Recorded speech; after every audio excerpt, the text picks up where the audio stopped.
Okay, here we are. It's time finally to do the EFAP of the Cry stream. Now, I really hope that I have set enough time aside for this to get, and I hope I can get this done relatively quickly because I do have to do something later. But I already had errands that I had to run unexpectedly, so I don't know. We'll see if we can get through it. Really hope so, because it's going to be a long enough video that if I don't get it all done at once, I'm probably just going to have to redo the whole fucking thing because it'd be too big to try to edit or anything. So, anyway. Alright, I believe I had... Yeah, we're at 1.5 speed. So, I don't want to go too fast because Jesse, in particular, talks really quickly already, so I don't really want to... I don't want to speed it up too much because might not be able to understand a damn word she's saying. I mean, you can always say that, well, there's good things to that, but whatever. All right, let's start the show. Hey, everybody. No preamble, no countdowns, no fun stuff, just me, your God Empress, Jesse Milestone, and my very, very dear friend, Merry Mayhem. How's it going, Mary? Well, you know exactly how it's going. It's going like it goes when things get messy and murky and difficult. When the shit hit us with Menace? Yes. But we're here, and we're doing our best, and that's all that matters. That's all we can do. So before we even get into anything, for people who were here yesterday and are coming back for that reason, I got a lot of accusations between yesterday and today, publicly and personally, that I was trying to clickbait or get views, that you're telling people to come watch because you just want the views and this. And I as I said yesterday, I said to anybody who asked or listened, this is ugly, this is messy, this isn't fun, and there are a lot of people who are affected by it. And as if people aren't coming out and aren't speaking, don't bother them, don't pester them, because if they have something to say, they'll do it, and they'll do it in their own time. And so a ton of people have been affected by Tom. Like I said, the whole point of doing this video is because of how melodramatic it all is. It's like I mean, okay, like I said, she does actually have like one of how I don't know. I listened to part of this. I didn't listen to the whole thing, I don't think, or maybe I don't remember.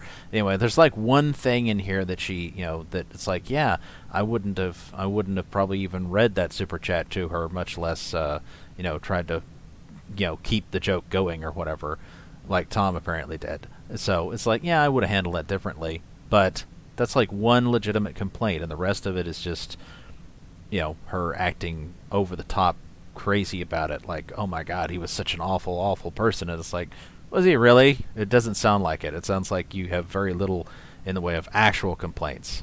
I mean, listen to how they're talking. Listen to the language used here. This is the time that Mary asked for, so that she can tell her story unfettered. This is not backing up anybody else's story. This is not corroborating anything else. This is not making any kind of statement. This is just because of what happened.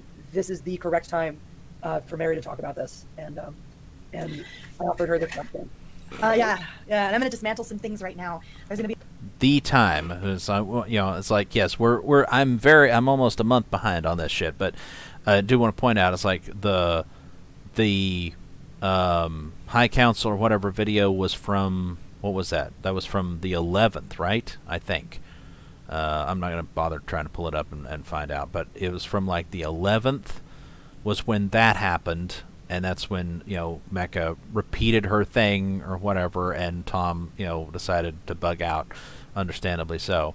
And then the very next day, right, the 12th of May, that was when Jesse and Anna did their stream, and Mecca and Tom were going crazy in the chat, and Mecca fucking repeated the shit again and pissed Anna off, and and so this is May the 13th. This is the very next fucking day. So anyway, I just wanted to mention that in case nobody was paying attention. What in the nope, not don't get distracted. Things that are happening, and I'm just going to be completely honest with you guys in the chat, because that's what we're doing right now. Right now, as this is happening, there are people that are shuffling and scrambling in order to counter. I want to say that I doubt that it's all entirely honest. I mean, it could be her. It could be that she like truly believes everything she's saying, but I don't know. I don't know. I just, this whole time I have felt increasingly like there was perhaps just, I don't know. It just... Or what is happening right this moment. Because they know. They know. They know they need to. Because they wouldn't do it if there wasn't a reason for me to be here. There are messages being sent and DMs are flying and people are panicking because what they dreaded is happening and they dreaded it for a reason. See, listen to that. Listen to that, for God's sake. It's like, what they dreaded is happening. It's like, what did they dread? As I said before in the previous videos when we've, EFAP some of these streams and shit, I pointed, it's like, probably the men that they're talking about, which I assume they're talking about Tom and possibly Andre and maybe, I don't know, maybe somebody else, but mostly probably the two of them, but who knows. But it's like, those guys probably were, caught completely off guard. Like, I don't know that, but I suspect, it's like, it seems all too much like things I've witnessed in real life where women out of the fucking blue, it's like something, like I said, something pisses them off, they don't mention it, and then they let that fester over time, and then eventually they blow up at you, and, men usually wind up caught by surprise. They were like, oh shit, I didn't even realize that she was all that mad, and I don't even know for sure what it is that she's pissed off about, but now she's now she's on the warpath all of a sudden. For a good reason. So allow me to dismantle the accusations that this is being done for views. I'm not getting views. That this is being done for money. I'm not going to see money for this. And yet, let us keep in mind that a week from what would have been the 11th, so what, 5 days from this stream happening or so, Merry Mayhem is on the High Council as the new member. Let's keep that in mind. Anything. I have everything to lose right now and nothing to gain.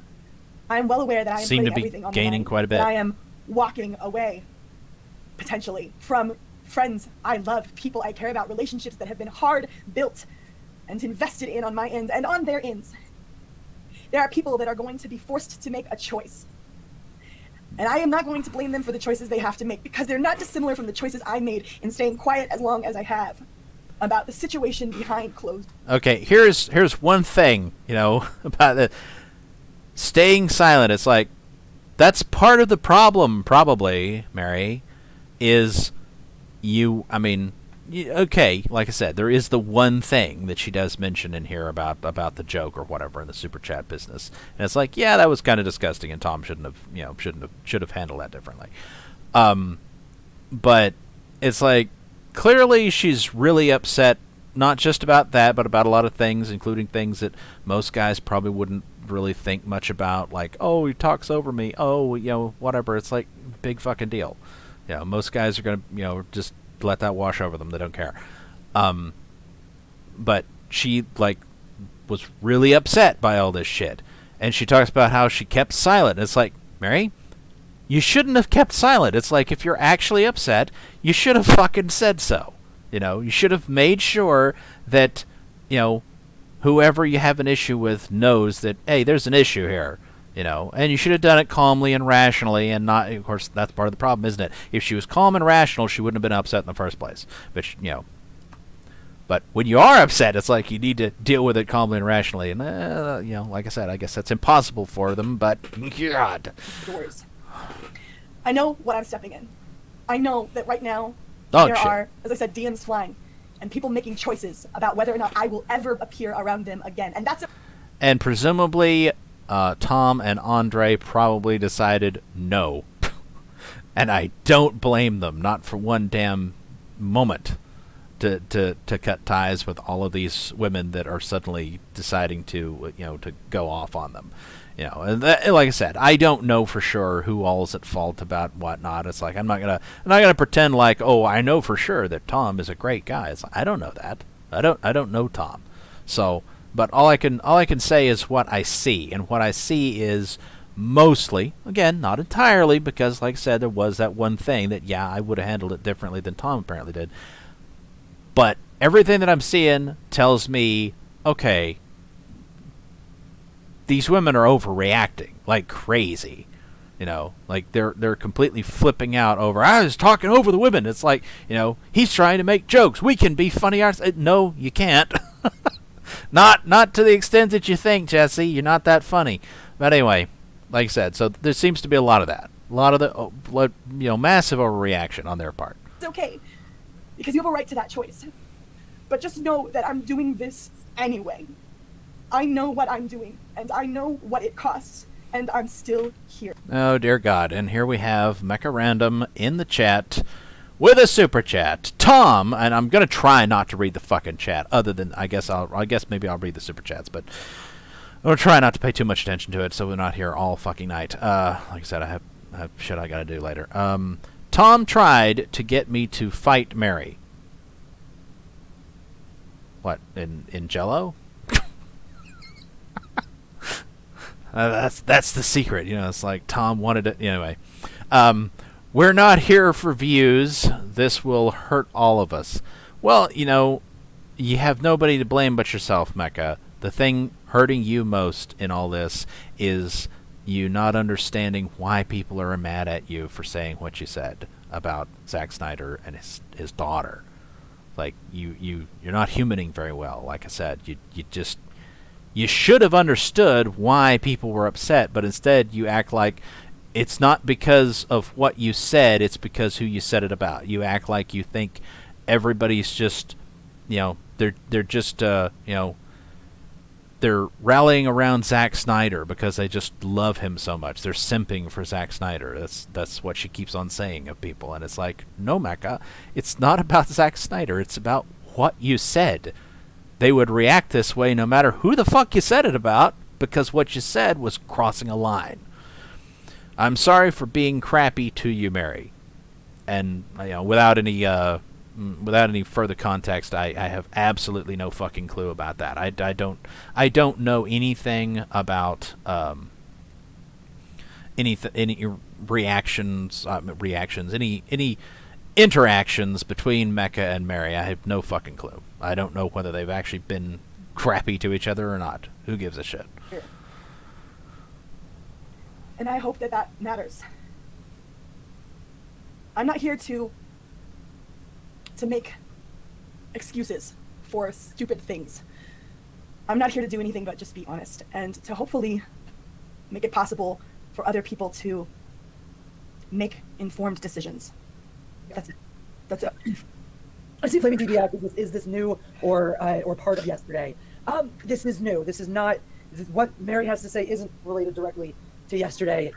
It is related to the same person, and because of what came out, what was said and discussed yesterday, it just makes sense to discuss this now. So, yeah. I know that a lot of people are probably going to be really mad at me, and I'm sorry. I don't want drama. I've never done anything like this before, and I know that there's a valid argument to be made for. Okay, I said I wasn't going to, but look at the chat. God damn it, Mecha saying to somebody in the chat, "Tom has been abusive for years. It's his fault." Could someone please provide us with evidence of this, of his supposed abuse? And descriptions, please, of exactly what it is that you consider abuse. Because so far, a lot of what has, like Mecha's just like, oh, he keeps trying to intimidate me. It's, and it's like, well, as near as I can tell, that could easily just be you not taking it well, that he's trying to get you to stop defaming Zack Snyder. Like, so far, that is what it has kept on sounding like, it was happening. As Tom is like, Mecha, please shut the fuck up and stop saying that. You're going to get us all in trouble. And Mecha's just like, no, fuck you. I can say what I want. It's like, no. No. That's why defamation laws are a thing. And that's part of the reason why they're a thing, is because, no, you don't have the freedom to say whatever you want. There are limits. Not the limits that the SJWs try to place on us, but you know what I mean. And there's the Grey Council. That would be, what the fuck is that guy's name? Lunga.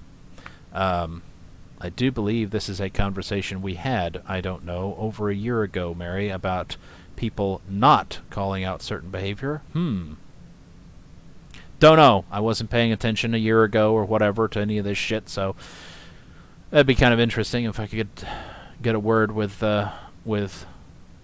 him there for a second about that. Maybe he could fill me in on some of the backstory here. Handling these things behind closed doors. I don't dismiss that. You're right. You are right. These things should be handled between adults behind closed doors in an appropriate and... Matt, see, this escalated. Yeah, we need to play that clip that Mike S. Miller is so fond of. Wow, that escalated quickly. It's like... respectful way. But I don't, after over a year of this, believe that is possible. And this is the only recourse I believe is viable for someone who is as small as I am. I don't have a big platform, and I don't have a strong voice when you place it next to a 200,000 subscriber channel. There's more of this sort of, I don't know, that sounds like it's a, oh, please feel bad for me or whatever. It's like, you imagine, it's like, if I was being attacked by somebody with 200,000 subscribers, I mean, what do I have now? I think I have like 18 subscribers now.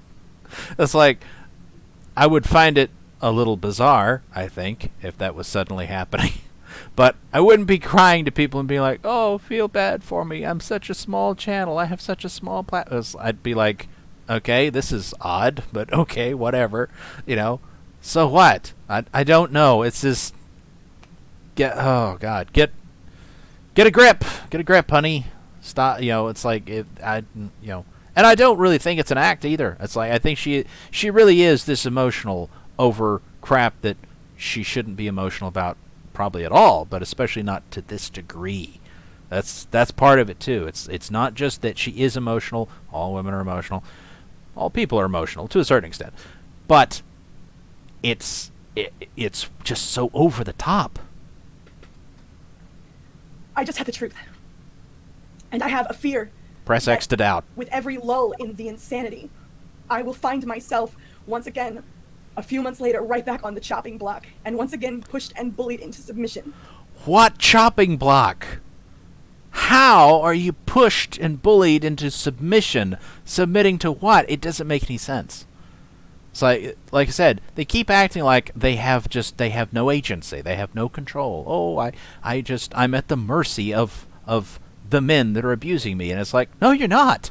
You're absolutely not. Unless you choose to be. And then I guess you are. But it's an attitude that just doesn't make any sense. Take fucking control. It's like you have as much control as you want to have. It's like they can't actually take control away from you, Mary. You have to relinquish it. You say, ooh, into submission. It's like, well, you have to submit. It's like, that's how that works. It's like you don't have to do that if you don't want to. But if you do it, don't complain that, oh, they made you. It's like, no, they didn't. You're talking about shit on the fucking internet. It's like they don't have that level of control over your goddamn life. They just don't. Not unless you let them have that much control. Nobody should have to have that fear going into their life and their work and their shit. I've tried. I really tried. And I'm going to lay out some examples of this here in a few minutes. We'll get into the examples. Well, good. Although I don't think she actually offers much in the way of concrete examples, except, like I said, the one thing about the super chat that was gross. Mecca in the chat again. Tom doesn't let you keep it behind closed doors. He bullies and DMs to keep you quiet. It's like, how can you possibly actually be silenced? What is he saying? What could he possibly say in DMs that would make you keep your mouth shut? I'm trying to imagine this. I'm trying to imagine if I was, working with Tom and I felt differently about something than he did, and I was like, well, I'm gonna speak my mind, and on this subject. And of course, like I said, I wouldn't be defaming Zack Snyder or anything like that. But let's say that and then he's like DMing me, trying to intimidate me into staying silent about whatever. And it's like, that he can't do anything. I mean, what is he going to do? It's like he's going to travel across state lines to beat the shit out of me. It's like, good luck with that,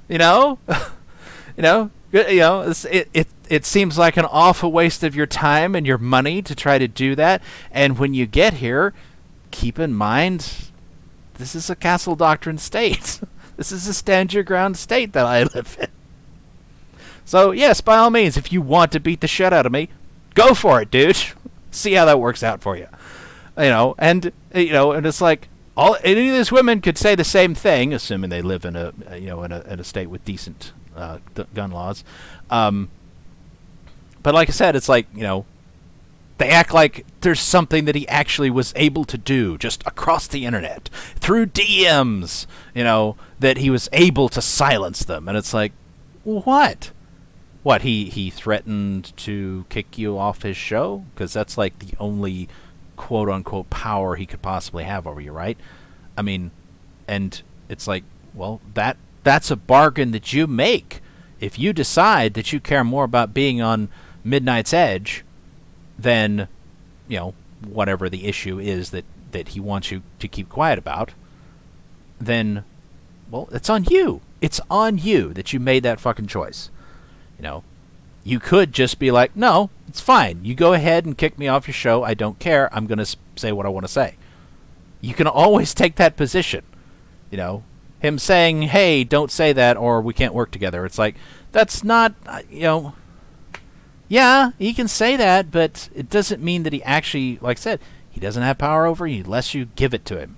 Of what I mean and I'm going to make a declarative statement right now. And this is risque for me. It's not fun, and it's.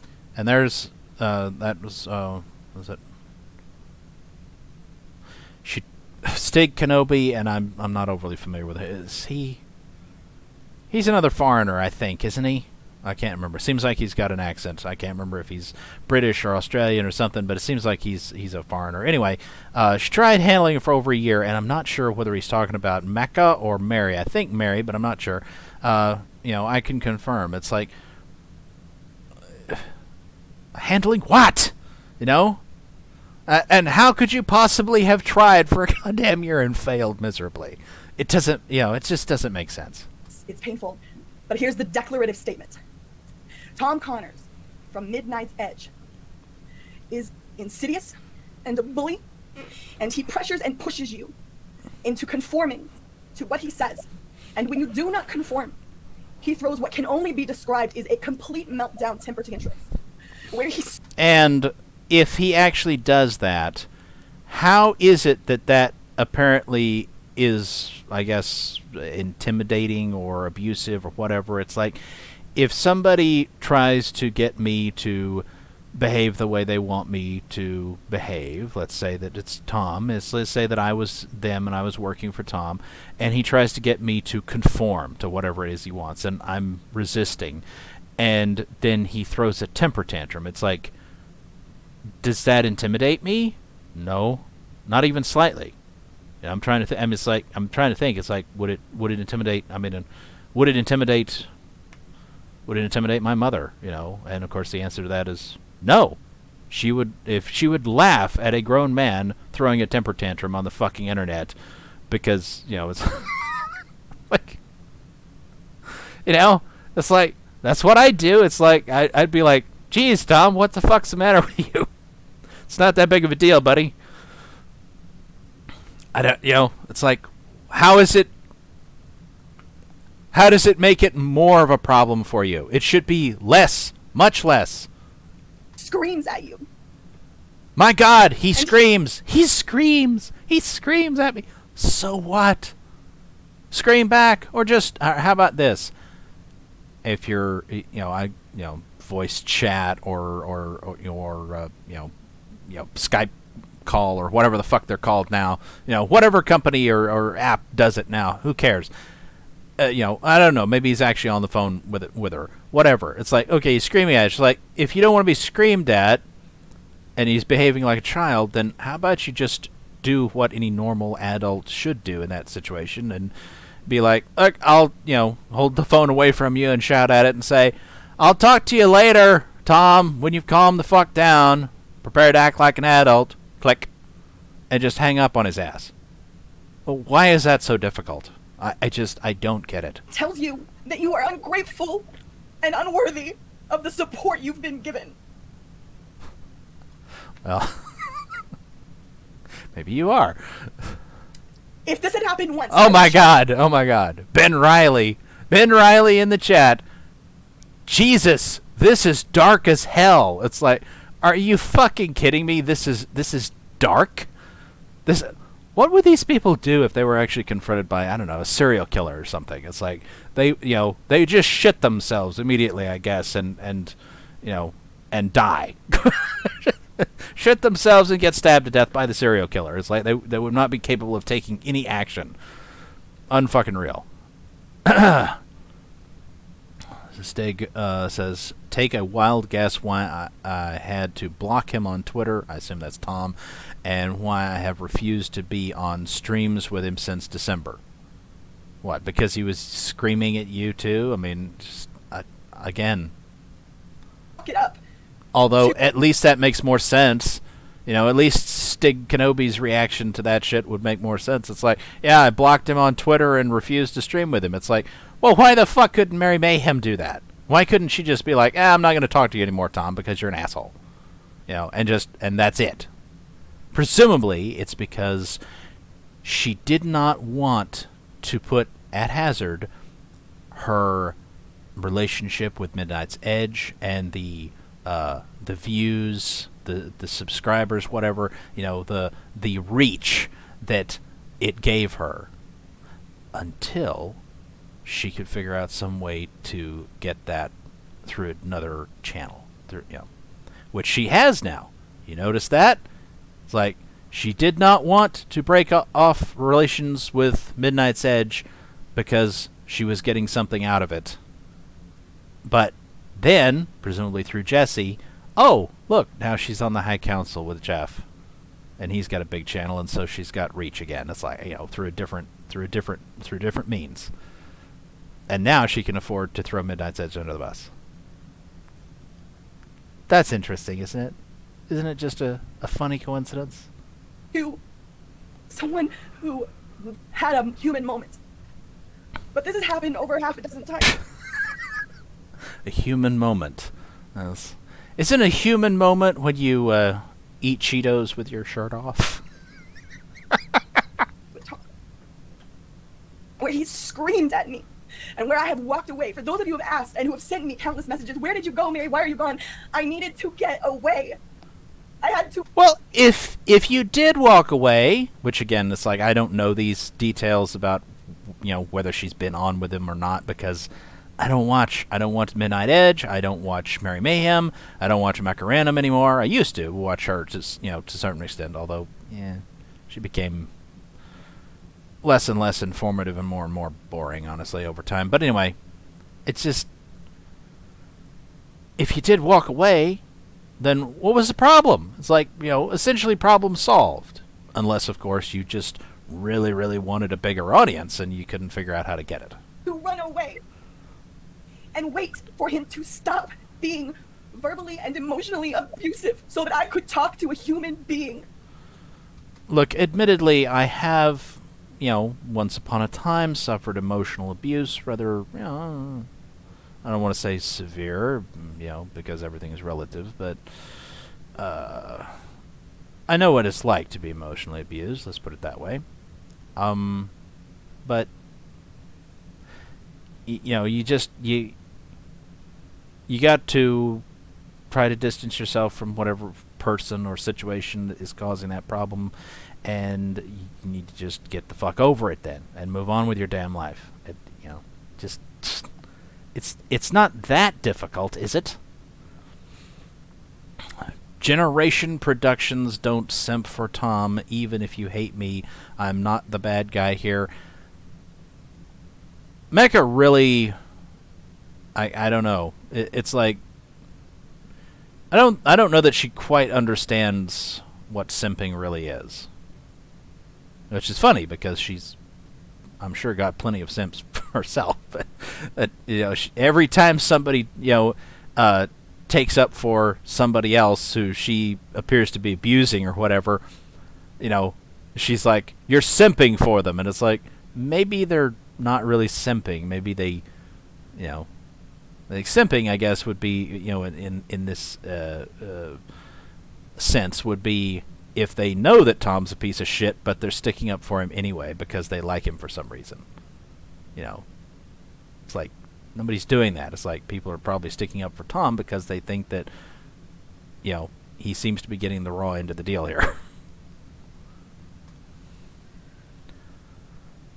I didn't bust out the DMs, and I didn't bust out the screenshots, and I didn't do any of that because people can't seem to make up their mind between receipts and handling things privately. I get it. I heard nothing but people yelling at me for proof, where's your proof, and then I heard some of the same people lambasting Mecca for showing DMs. So do you want proof, or do you want that? You got DMs with Mecca, so now you're getting... So, because different people have different opinions, you know, this causes them a problem, apparently. It's like, people wanted proof, which that's what I would want. I would want, well, not proof, because again, there's no such thing as proof, per se.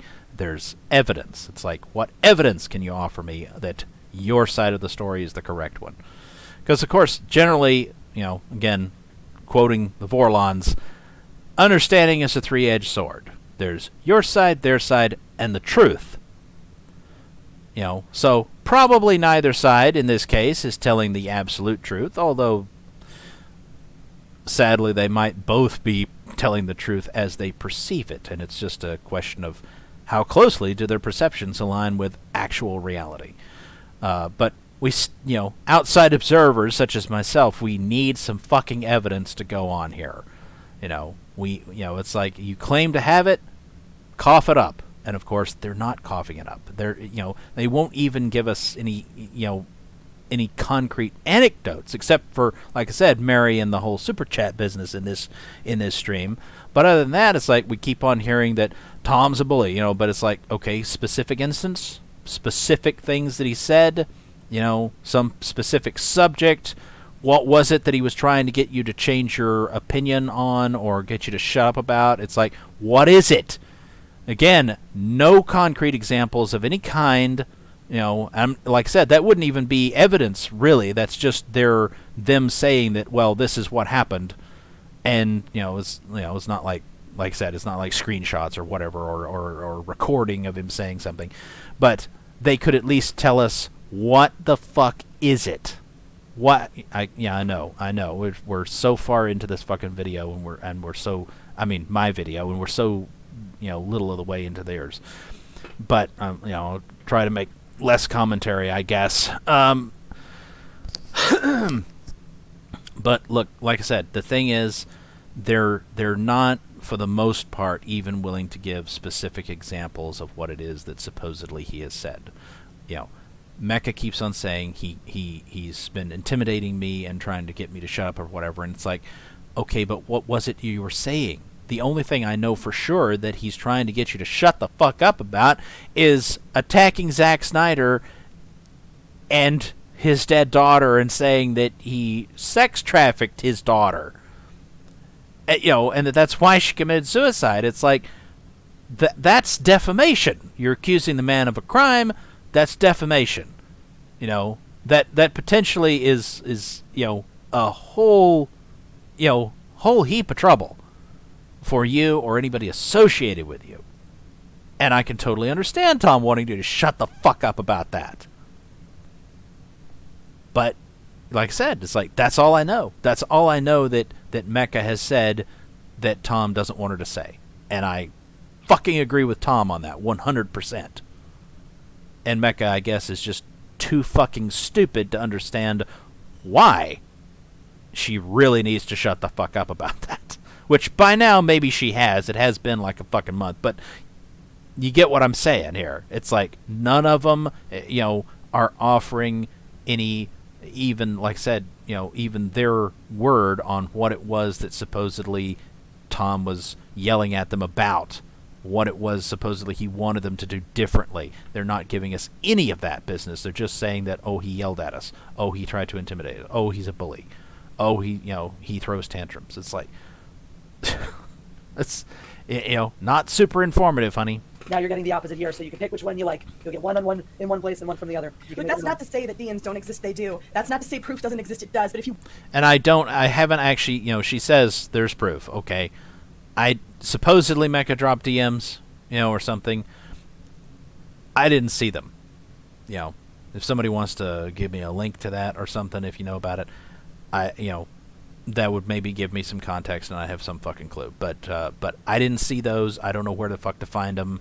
And I'd have to look at them before I could be like, oh yeah, this appears to actually be evidence of something bad on Tom's part. Because if it's just, oh, here's a screenshot of some DMs and they're talking about something that it seems fairly innocuous, or she's saying something she really shouldn't be saying, and he's saying, stop saying that, in which case it's like, well, I totally agree with Tom there.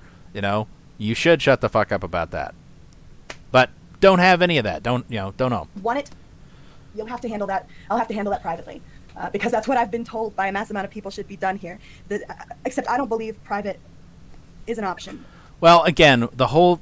Yeah, I know. I said I would slow down on the commentary, but still, it's like, the whole issue here, for fuck's sake, about this, people say you should handle it in private. They meant the whole fucking thing. It's like, in my personal opinion, it needs to be one or the other. Obviously, the top choice is handle it yourselves in private, get it the fuck over with, and stop doing this bullshit. If you can't work together, then just agree to not work together. But they didn't do that. They claim, it wasn't possible. I really have a hard time believing that it wasn't actually possible because, like I said, I keep on thinking, it's like, could I have handled whatever disagreement might have come up between me and Tom, even if I was as crazy as any of these bitches? Yeah, I think I could have. I think one way or the other we could have fucking settled shit behind the scenes. And there didn't need to be any public kerfuffle over it. But they claim that they tried for a year or 2 years or 3 years or whatever the fuck, number, you want to pick, and couldn't get it done. It's like, well, that reeks of massive incompetence on your part, I guess.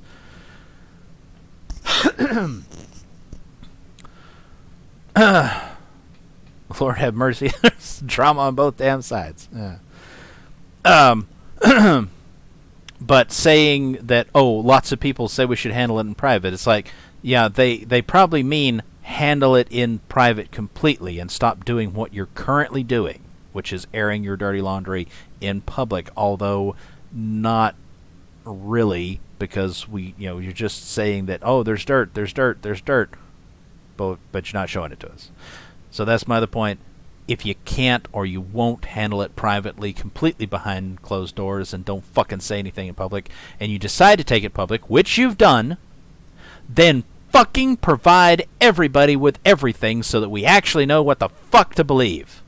Instead of just the whole he said, she said shit. Because so far, that is all we really have to go on, is he said this, she said that. No fucking evidence provided by anybody. It's ridiculous. He manipulates women for his advantage, plays the victim in public. It's disgusting. It's like, but do you know that, though? Do you, Mr. Mismatched Sock, do you fucking know that that's what's going on? I don't know that that's what's going on. Could be, but it also could be that you are being manipulated in public by these women who are playing the victim in public. And that's what's really disgusting. See? You don't know. I don't believe that choice exists for me, not after so long of being put in a corner over and over and over again. I'm going to give you one of the first examples. It was on Shenanigans, and he'll refute this, that it was a joke, and that was why this was so insidious. Okay, Shenanigans, I'm assuming, is some show, presumably a show on Midnight's Edge or Midnight's Edge After Dark or whatever, because otherwise why the fuck would Tom be involved? I don't know. And I don't blame Ords. I want to make that clear. I do not blame Ords for this because Ords was making a joke. And that was pretty clear. I was on Shenanigans, and I had someone super chat me $50 to do something called butt-chugging. I didn't know what butt-chugging was. Apparently butt-chugging is where you take a bottle and you stick it in your ass and you imbibe alcohol that way. I had no idea. I didn't know it was called that, but I had actually heard years ago of this. I had heard of, there was some kind of scandal in, is it Iraq or Afghanistan, one or the other, where some contractors for the government had been caught doing apparently the butt-chugging thing. I don't think it was called that in the news reports that talked about it, but but you did get to hear about, these guys apparently they stuck vodka bottles up their asses or something. And there were all these fucking photos of them acting like jackasses, and it was a big scandal. And it's like, well, I say big scandal. It was a moderate scandal. You know, to those who were paying attention, it was a scandal. And, you know, I remember thinking, okay, that sounds painful. That sounds really fucking stupid. Probably hazardous to your health. Why in the hell would any of these jackasses be doing that? You know, it's just like, man, people are crazy. Of course, you know, that's the kind of thing. I mean, you know, people that go to fraternities or whatever, they, you know, apparently get involved in all kinds of hazing bullshit that, you know, is potentially quite dangerous. And it's like, I don't understand why anybody thinks that kind of shit is funny or puts up with it. You know, it just doesn't make any sense to me. It's like, you know, maybe that's why I don't have a whole lot of friends. Maybe that's why I don't socialize with a lot of people. You know, why I don't ever, you know, it's like even back years ago when people still used to occasionally invite me to go places or, you know, parties or go, you know, river rafting or some shit, and I pretty much always said no thank you. You know, often it was, I mean, sometimes it was because they were like, hey, you know, why don't you come back to our place for, you know, for drinks and partying or whatever. And it's like, when I get off work, I'm going to go home and crash because I'm tired. It's like, I don't want to go drink, and, you know, it's like, it wouldn't be a good time for me. You know, it's like, I'd have to be well rested for that to be a good time. But, you know, like I said, it's like, I never would have put up with anybody doing things that were hazardous to my health. It's like, oh, you know, it's funny to, you know, do whatever that might put your life at risk. It's like, no, it's not. You fucking do it to me, I'm probably going to put you in the ground.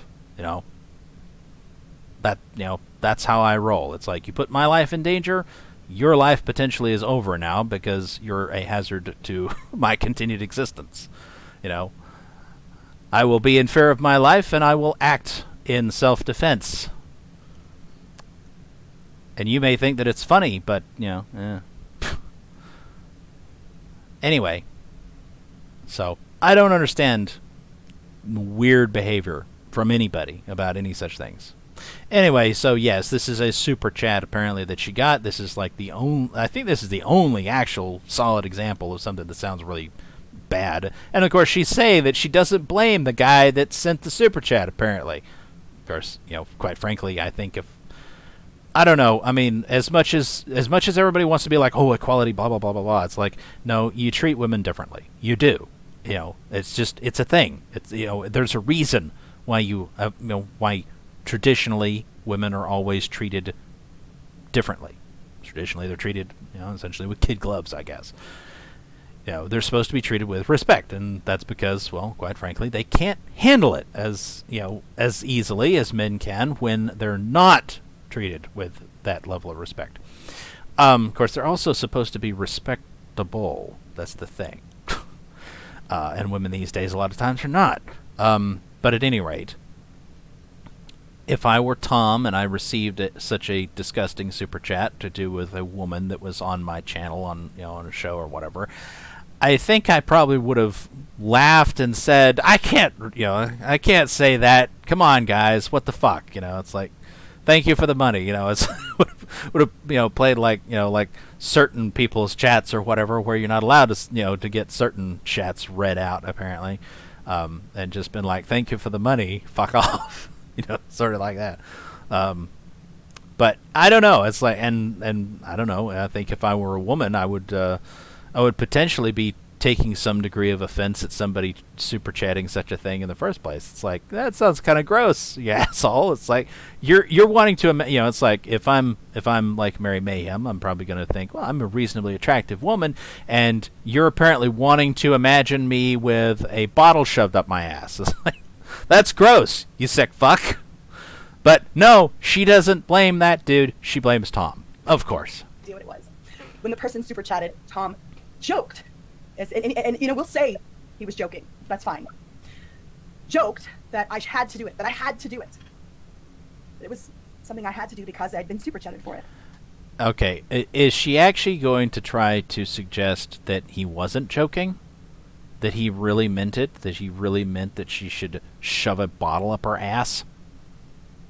You know, I mean, presumably not on camera, because that would get the entire thing yeeted from YouTube.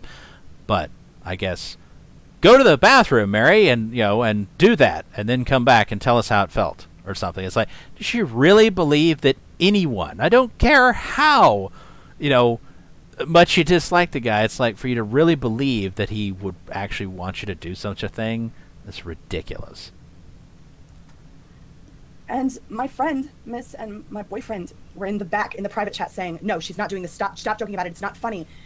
People in the chat are super chatting this. It doesn't matter whether or not you're taking this seriously. They are. And you are putting her in a bad position. Stop. And somehow, the conversation the next day. Well, here we have Matt C. is saying, this is very bad. I don't know whether he's being serious or not. But I like the Geek Hazu or whatever. Laughing my ass off. This is disrespecting to real abuse victims. Online bullying. I'm out. Good on you. Good on you. Somehow the next day, it went from a conversation about me asking him to be respectful of me publicly when we're on stream like that, and not take something that is being misconstrued by the chat and making it a viable option. And he turned that into, how dare you paint me as a villain? What I was asking him to do was, please to not, in the future, moving forward, can we be more careful with me as a person? Let's also, I'd just like to put out there, butt-chugging is one of those things that goes under the list as a form of hazing. It is... Well, that's kind of what I just said, isn't it? And which doesn't make any sense. Becca saying, I have been bullied by Tom in private for years and was not allowed to resolve it without threats.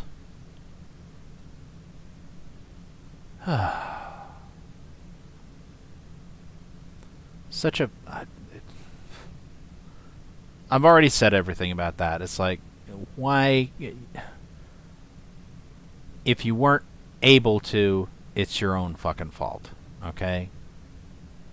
And if you just absolutely could not manage to have reasonable communications with him or whatever, then why didn't you just break off all contact, goddammit?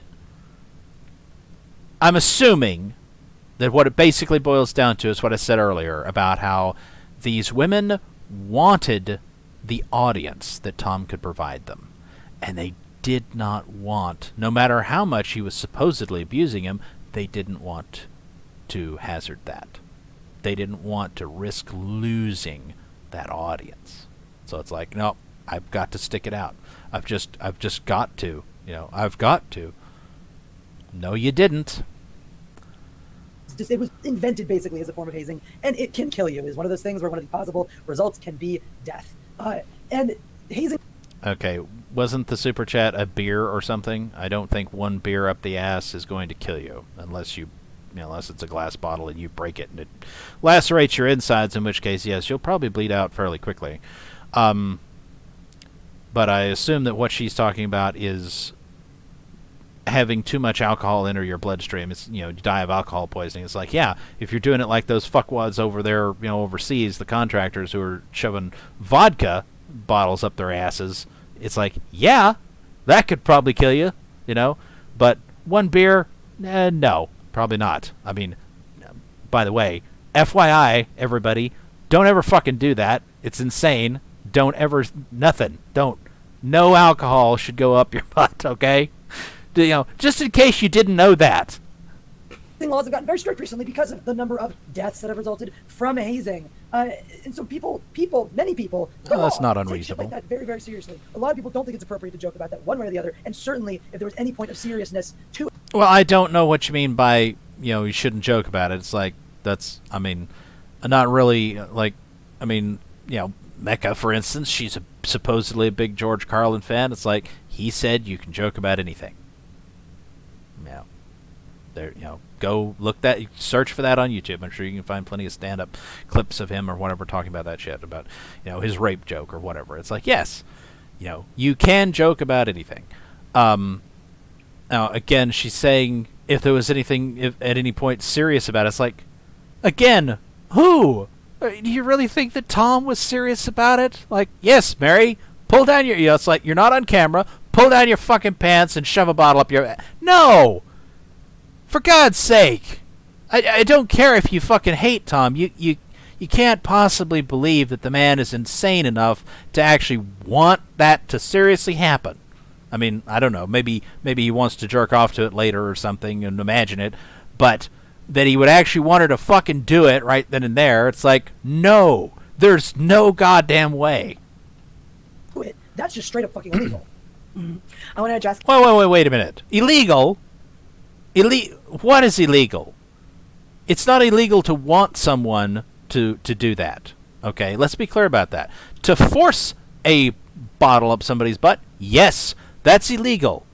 That's assault, that's sexual assault, whatever. You know, it's illegal. Duh. But to just want them to, and to say they need to over the fucking internet, there's nothing illegal about that, all right? Nothing. What is it with all these galaxy brains who are like, oh, I know, you know, this is breaking the law, and they don't have a fucking clue. You know, here, just a tip to everybody. I try to follow this one myself. Everybody should. Don't get anything more than an absolute like surface level legal analysis on anything, unless you want to be made a fool of. You know, it's like, you know, there are plenty of things that I'm sure that I've, you know, just assumed that that's how the law works, and I'm wrong. But I don't try to pretend like, oh yeah, I know for sure this is how that, you know, unless I actually do. But but even if I'm pretty sure that I do know how it works, I don't try to, you know, talk about it as though I'm some kind of fucking expert about legal matters, because I'm not. You know, Nick Rekieta presumably is, to a certain degree, an expert because he's a fucking lawyer, and even he gets shit wrong. You know, he's certainly wrong on how, you know, I mean, well, he usually gives the caveat at some point about how, you know, anything can happen, which is, you know, a good thing to say, because certainly anything can happen. The law doesn't work even the way that... A lot of times the law doesn't even work the way the law is written. That's an important thing to keep in mind. Whenever if anybody wants to analyze a legal case and be like, well, this is definitely what the judge is going to do, it's like, you don't fucking know. You know? The judge can do whatever the fuck he wants. You know, it may get struck down on appeals or whatever, but the judge can do whatever the fuck he wants. He doesn't have to follow the law. He can just be like, well, I decided I'm pissed today, so I'm going to fucking interpret this badly. You know, like I said, he will be embarrassed later, but for today, he will fuck shit up. You know, because that's just how it works. You know, it's stupid, but there you go. So many things are. Captain James Biggins in the chat. I know who you are, and I know that you're not Fandom Menace. I know where you come from. I know who you follow on Twitter. You're not acting in good faith right now. And here we go with the clip that that was on Twitter that we saw previously. You are stirring something that is already very, very difficult. And look, I told Jesse before we started that many people would have questions, and that's fair. And I'll do. Here's somebody speaking to Geek Hazu. Real abuse, ? Do you think words can be hurtful? Well, they can, but words definitely don't hurt like fists. Just FYI. Do my best to answer them, but I know who you are. You follow Testify. Oh, that shitbag. You follow Testify. That shitbag. Okay. Yeah, I mean, you know, it's up to you as to whether or not to Testify as a shitbag. But the idea that, oh, you follow him on Twitter or whatever, and that automatically means that you're acting in bad faith. I follow Testify on Twitter. You know, of course, not that I'm on Twitter very much anymore. Not that I pay much attention. It's like I haven't looked at my Twitter feed in I don't know how long. Because I just don't care that much. You know, I'm too busy with other shit, so But I'm sure that means that, you know, if I try to talk, you see, she said earlier something about, oh, she'd handle requests for evidence or something privately. It's like, okay, so if I went and I DM'd her on Twitter or something, assuming that her DMs are open, then Merry Mayhem would presumably check who I was following, see that I was following Testify, and be like, no, fuck you, you're a piece of shit. I know, because you follow Testify. That shitbag. It's like, that doesn't tell you anything, sweetheart. It just doesn't. Yeah. That absolute scum of the earth. So, I would suggest it because you're not going to get anything in good faith from him. You're not going to get good faith conversation from him. I know who he is. One chance. I'm giving him one time out. I'll give everyone at least one chance. So Ben Riley again. Christ, this is dark. It's like, no, it's not. If he is going If to you continue think to be a this shitbox, is, if you think this is dark, for God's sake, what do you think of real things? Fuck. She wrote a book about it. I cannot remember. Was it Merriam Zimmer Bradley or somebody else? I don't remember. Who the fuck was it? Some famous sci-fi author. No. Fuck. I want to.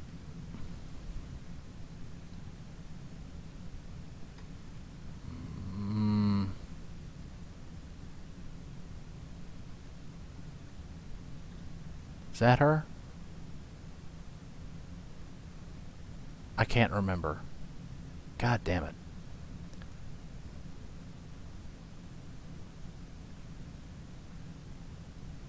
Shit. No, that I'm thinking of that probably. I don't know. God damn it. I fucking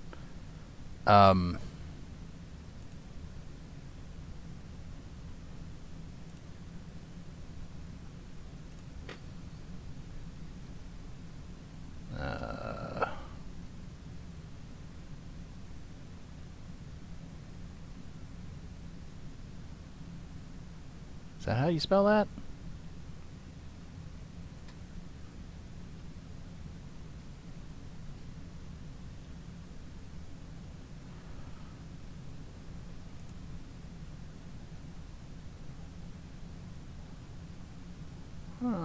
Come on.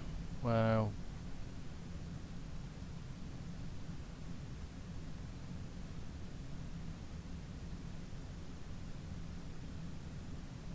shit. Am I seeing it? Am I just missing it? It's there someplace.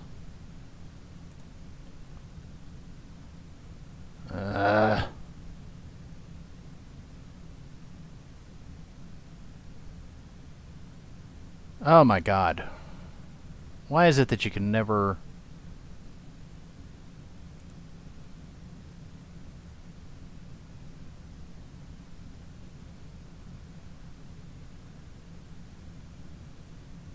Motherfucker, I swear. And this is like, oh, fantasy, sci-fi. It's like, no. It's non-fiction, goddammit. I thought these were the people that published it.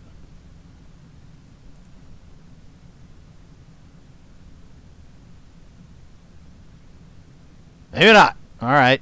Well, fucking hell. Ugh.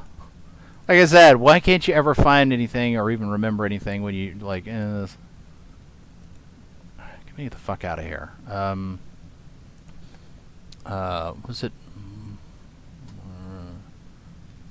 Was it great? Yeah, there we go. That's it, I think. Right? Yes. Moira Greyland. I was born into a family of famous gay pagan authors late 60s. Go away, fuckwads. Yes, Merriam Zimmer Bradley and Walter Breen. So, you want to talk about dark. This, she was abused by her father or stepfather or whatever the fuck he was. From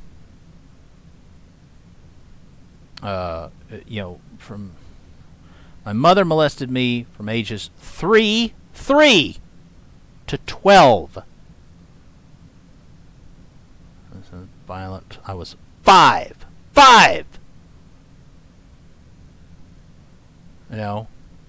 Jesus Christ. So, there's dark. You can talk about a shitbag. It's Ben Riley, Christ is dark. It's not fucking dark. I hope, it's like, I don't know. Maybe he's being ironic, but I wouldn't count on it. That's fucking dark. God damn, people. Whining about, oh, Tom yelled at me. There's such evil in this world that it's just God. And you're so upset because somebody talked over you on a live stream, because somebody decided to push a joke that was humiliating. Sorry, but not that big of a fucking deal. Then go ahead and mute him. Thank you. Yeah, testifies. He's a fuckstick. Pretty bad guy, and I don't. He's like actively and purposely committed copyright fraud, purpose to try to steal other people's properties. What in the fuck? I don't know what they're talking about, but what in the fuck does that even mean? He purposely created copyright fraud, perpetrated copyright fraud. It's like, what the fuck does that even mean? I remember JDA joked about that on some stream or other. He was like, "Oh, testify. Did you try to steal copyright?" It's like, you tried to steal copyright. Doesn't make any sense, you know. He is. Jesse doesn't know what she's talking I'm not about. going to allow this Edward Gnarless guy to break this down and make this something that it isn't. You will not turn this into a circus. You will not turn this into a freak show. This is about no, it already is. Integrity. This is about stepping up and doing what's right. It's about stepping I up. blocked testify a while ago. Well, good for you, Micah. It's about saying what needs to be said, so that people enter into these engagements with others, knowing full well what they put on the line, that they put themselves on the line, that they will be degraded and mistreated, that they will be told to be silent, that they will be told that they are causing fake outrage if they don't agree. They will be accused of trying to make fake outrage in order to force people to agree with them in private DMs. They will garner people into little groups, and they will begin to start the shit show of shit talking you in front of everyone. They will corner you. This is what Tom has done. He has cornered me multiple times. And every time that I went back, I lost a little piece of myself. Yeah, whatever happened to Mr. Biggins? It was in good faith that anybody could lose their temper. That anybody could forget themselves for a moment. But there's a pattern of behavior here. And there we go again with Mecca. Talking to somebody. I don't even see the person. Maybe they're... Well, it's in the fucking top chat, but I don't want to switch because I'll probably lose everything. Too bad. I've been bullied for years. Tom tried to break up every relative. Assume she means relationship, maybe? I've been in. I hope so. I mean, tried to break up every relative she's been in. What have you been doing to your relatives, Mecca? Jeez. Succeeded with one and shamed me. What the fuck does that even mean? Oh, my God. That tells me that I am simply in the eye of the storm for a moment right now. I made a choice to do this while everything was okay with Tom and I, because I don't believe it will stay okay. Because for the past year, it hasn't. Things were okay, so I decided now's the time to shit on him. I have made good faith attempts to, behind closed doors, fix it. And every time that attempt was made on my end, where I attempt to reach out and speak, I find myself met with a barrage of people who are like, Tom messaged me and said this. Mecca was naming Gary quite a lot. Yes, she was. Why were you included in this conversation? We don't know. If not to bully me by the sway and the influence that you have on a mass amount of people. If not to remind me that oh my God, Mecca. I'm sorry I didn't warn you about Tom. I thought he was just pissed with me. I like Gary, Andre, Rob, but Tom is boring. Well, he's clearly more exciting now, right? Matsy, hey, how's Star Wars lately? You are Tom from Midnight's Edge, and what you tell people will not be taken with the same grain of salt that what I say will be, because I'm just married. Wait a minute, grain of salt? Because I don't have what? 150, 200,000 subscribers. I've got less than 10K, and ultimately... Oh, boo-hoo. My word is pretty Or meaningless. Shane Davis. I have no clue what happened. And you know that. No shit. None of us do. And so... And we're never going to, I guess. You hand people insidious snippets of conversations. And then you come back and let me know that it doesn't have to be this way. I can come back. Oh my God. Listen to this shit from the fucking flaming TP. I'm coming back to your channel, Mecca. I seem to have misjudged you, and what's going on is beyond atrocious. Well, again, everything in perspective, as I just showed you. True atrocious things do occur. This bullshit, not atrocious. And go right back to work for you.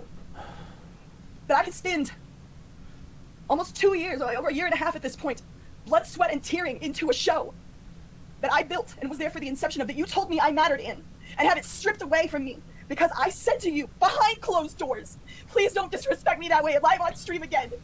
And there's the dark dude, Ben Riley. He keeps saying, this is dark, this is dark. I know we may disagree on some things, regardless, as a human being. I sincerely hope you find peace and are safe from harm. She's not been harmed, for God's sake. Tom, as far as I know, lives in a different fucking state. He couldn't harm her if he wanted to. God. You don't deserve toxicity. And here we go with SJW-style buzzwords. You don't deserve toxicity. Jesus. What is with these people? That was what I said, and how I said it is I'm going to ask you so calmly. I was so calm. I have witnesses to this, but I'm not going to drag them into it because you don't do that to people who've decided to not put themselves in a war. Way too dramatic for me. Yeah, it is. I said, please don't do that again. Over in front the top. Of 4 people? In front of 800 people, he Did just disrespected go myself and someplace my else? boyfriend. Oh, well. In front of 800 people, he talked to Gone. us like stupid and ridiculous. And I silenced myself until the end of the stream. And in front of 4 people, I said, please don't disrespect me that way again. And he stormed out and slammed the door. Oh, wait a minute. He stormed out and slammed the door. What does that mean? Were they all in the same place physically? Or does she mean, oh, we were all on camera, we ended the public part of the stream, but we were still on the stream privately or whatever. I said this shit to him, and he got up, took his headphones off, stormed out of his office or bedroom or wherever the fuck it is he has his setup, and slammed the door. That doesn't make any sense. I mean, I'm not saying that he didn't do it, but it's like, why would he do that? Why wouldn't he just turn, why wouldn't he just disconnect? It doesn't make any sense. And then proceeded to text message me with, how dare you embarrass me in front of them? You just embarrassed me in front of 800 people. I asked you politely in front of 4 for some dignity and self-respect. That's the line with Tom Connors. Well, maybe you should have simply waited until you could talk to him alone. And also, not been so goddamn emotional about it when you did talk to him. Just taking him aside, a day or 2 later and be like, hey, Tom, listen, I know that was a super chat and everything, and you're kind of obligated to read them out, but, if it's something kind of pervy sounding like that, please don't do that again. It's like, please don't. And especially don't carry on with it after the fact. It makes me uncomfortable, okay? And if you'd approached it like that, I would think that the odds are that he would have been like, oh, well, okay. I can do that. Yep. No, I'm not parodying Mecha Generation Productions. I'm not here to validate or invalidate Mecha story. I will tell you this, it has the ring. Why was this if I brought up? What copyright did he steal? When she describes someone throwing chairs and screaming at her, it has the ring of authenticity because I have experienced that. Yep. Tom throws chairs at Mecca. Did this happen when they went to Vegas together? Was he actually throwing chairs at her? And if so, why the fuck didn't she call the cops on his ass? Or does she mean that he threw chairs at his computer when they're talking across the fucking internet? In which case, how did he avoid breaking his computer? It doesn't so much have the ring of authenticity to me. It has the ring of utter ridiculousness. Now, maybe Tom is just an utterly ridiculous person. I don't know. I don't know the man. But, I'm leaning towards, you're way over the top on all this bullshit. You're overreacting to every goddamn thing. And as I mentioned yesterday, too, I have experienced him as well, trying to bully me into what I'm supposed to say on my channel, try to threaten me out of saying certain things and speaking my mind and telling the truth. And presumably you told him to get stuffed, right? Like these other women should have fucking done, if that was actually what was going on. Because certain people wouldn't like it, threatening me with the potential consequences of not doing things his way. You can imagine how that went for him. Oh, wait a minute. It was Mecca he kicked the chair and threw his phone. He throws temper tantrums. And I noticed she says he threw his phone. She didn't say threw it at her, so perhaps she just pissed him off or something, which I can believe. She's, she can piss people off, I'm sure of it. And maybe it was in person, and maybe it wasn't in person. Maybe he kicked the chair and threw his phone, just kind of, tossed it across the room or something. It was like, okay, yeah, he's being slightly juvenile, but that's not the same fucking thing as throwing a chair at a woman, okay? Or at anybody for that matter. But, it's like, one makes it sound like he's, like, truly violent and unhinged. The other one makes it sound like he's a big baby. I agree with everybody who says that this stuff should be handled behind closed doors. And I agree with you. And yet you didn't. Or it didn't happen. But Mecca had picks. Job of the coach. This is better than well-read review stream. Well, anything would be. And she got Vulture picked apart. So if you want pics or it didn't happen, DM me. It's not possible to please everyone here, and I know that. And I'm sorry for the drama, because it can't be called anything else, that I've laid at your doorstep. I don't want anything out of this. I don't need anything out of this. I don't even need Tom to burn. Bet Tom and Gary and his lawyer are listening to this. Yeah. And so Could I'm be. walking away. Because as long as Tom Connors speaks over and runs over the women on toxic... Jack Bauer. Mecca is really not a respectable thing to say what you said about Zack Snyder without proof. It's not just a question of it not being respectable. And it should be respectful, but it's not just that, dude. It's illegal. It's illegal. It's defamation to accuse someone of a crime if you have absolutely no, if it's not true. You accuse someone of a crime that they didn't commit, you're defaming them.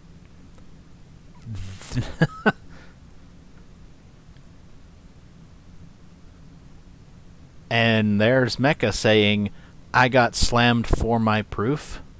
I tried to... Oh, she's talking about, like, DMs or some shit. And it's kind of an internet etiquette sort of thing. You don't show DMs. It's,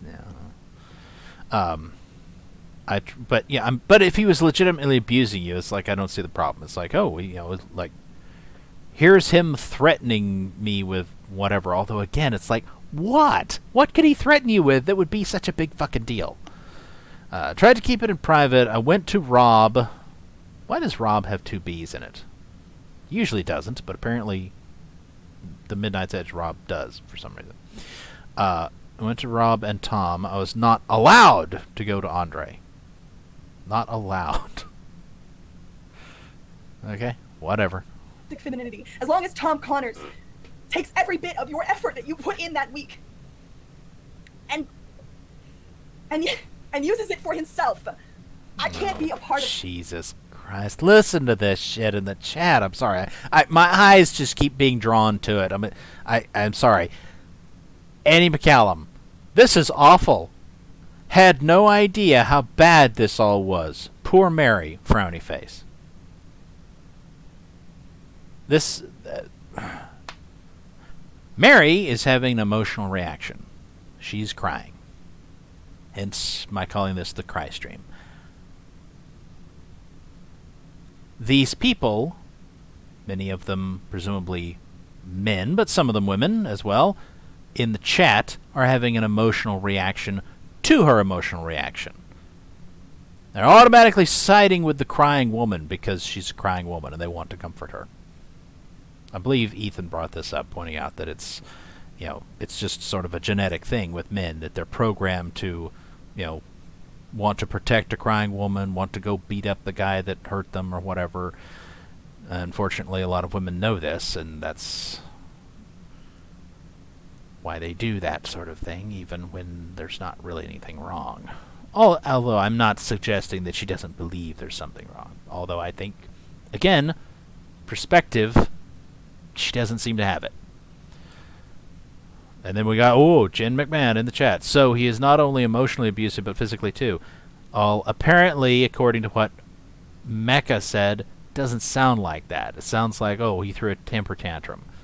he kicked his chair and he tossed his phone across the room or some shit. Doesn't actually sound like he was attacking anybody. And again, if he was, why didn't they call the cops?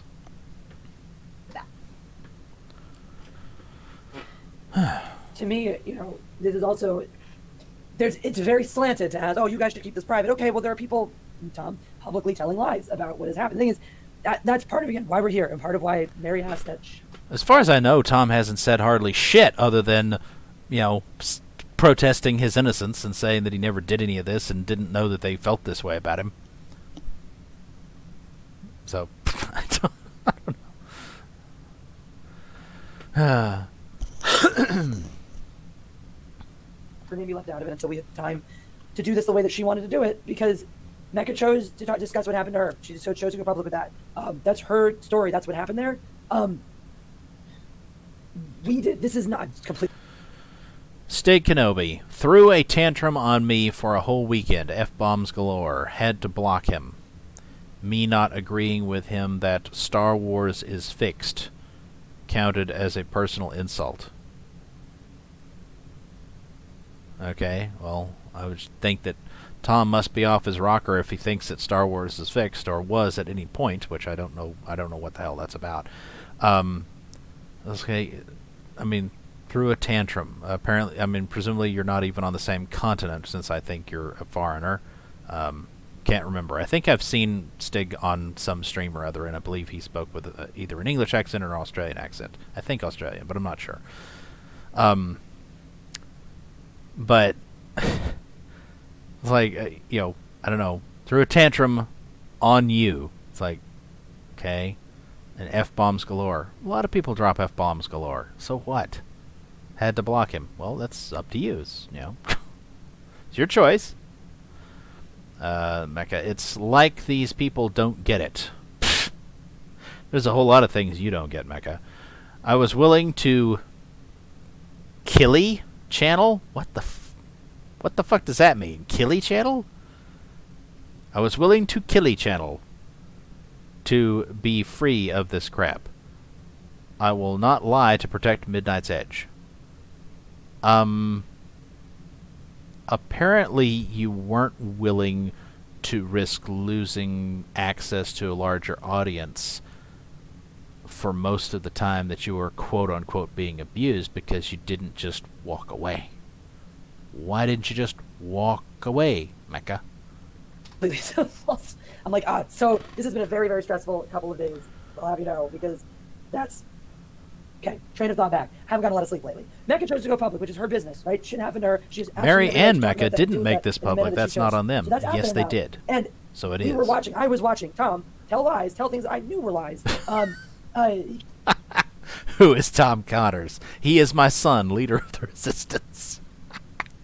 Came into the chat, yesterday and said, I guess Anna and I were discussing how he had been DMing both of us about all of this, out of the blue, to try to get us involved. And there we go with somebody, I guess, trying to walk the line of almost defaming Tom.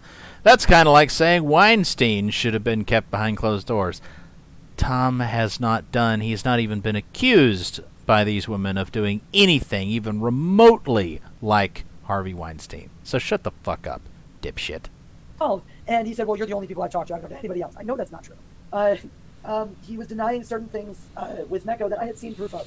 And then I, in some cases, had experienced proof of. Had heard corroborated proof of. And you're not going to tell us, are you? You're not going to fucking tell us. Not going to give us examples, are you?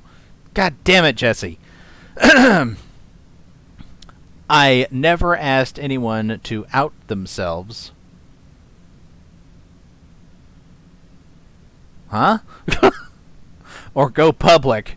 But I had no choice after years of abuse.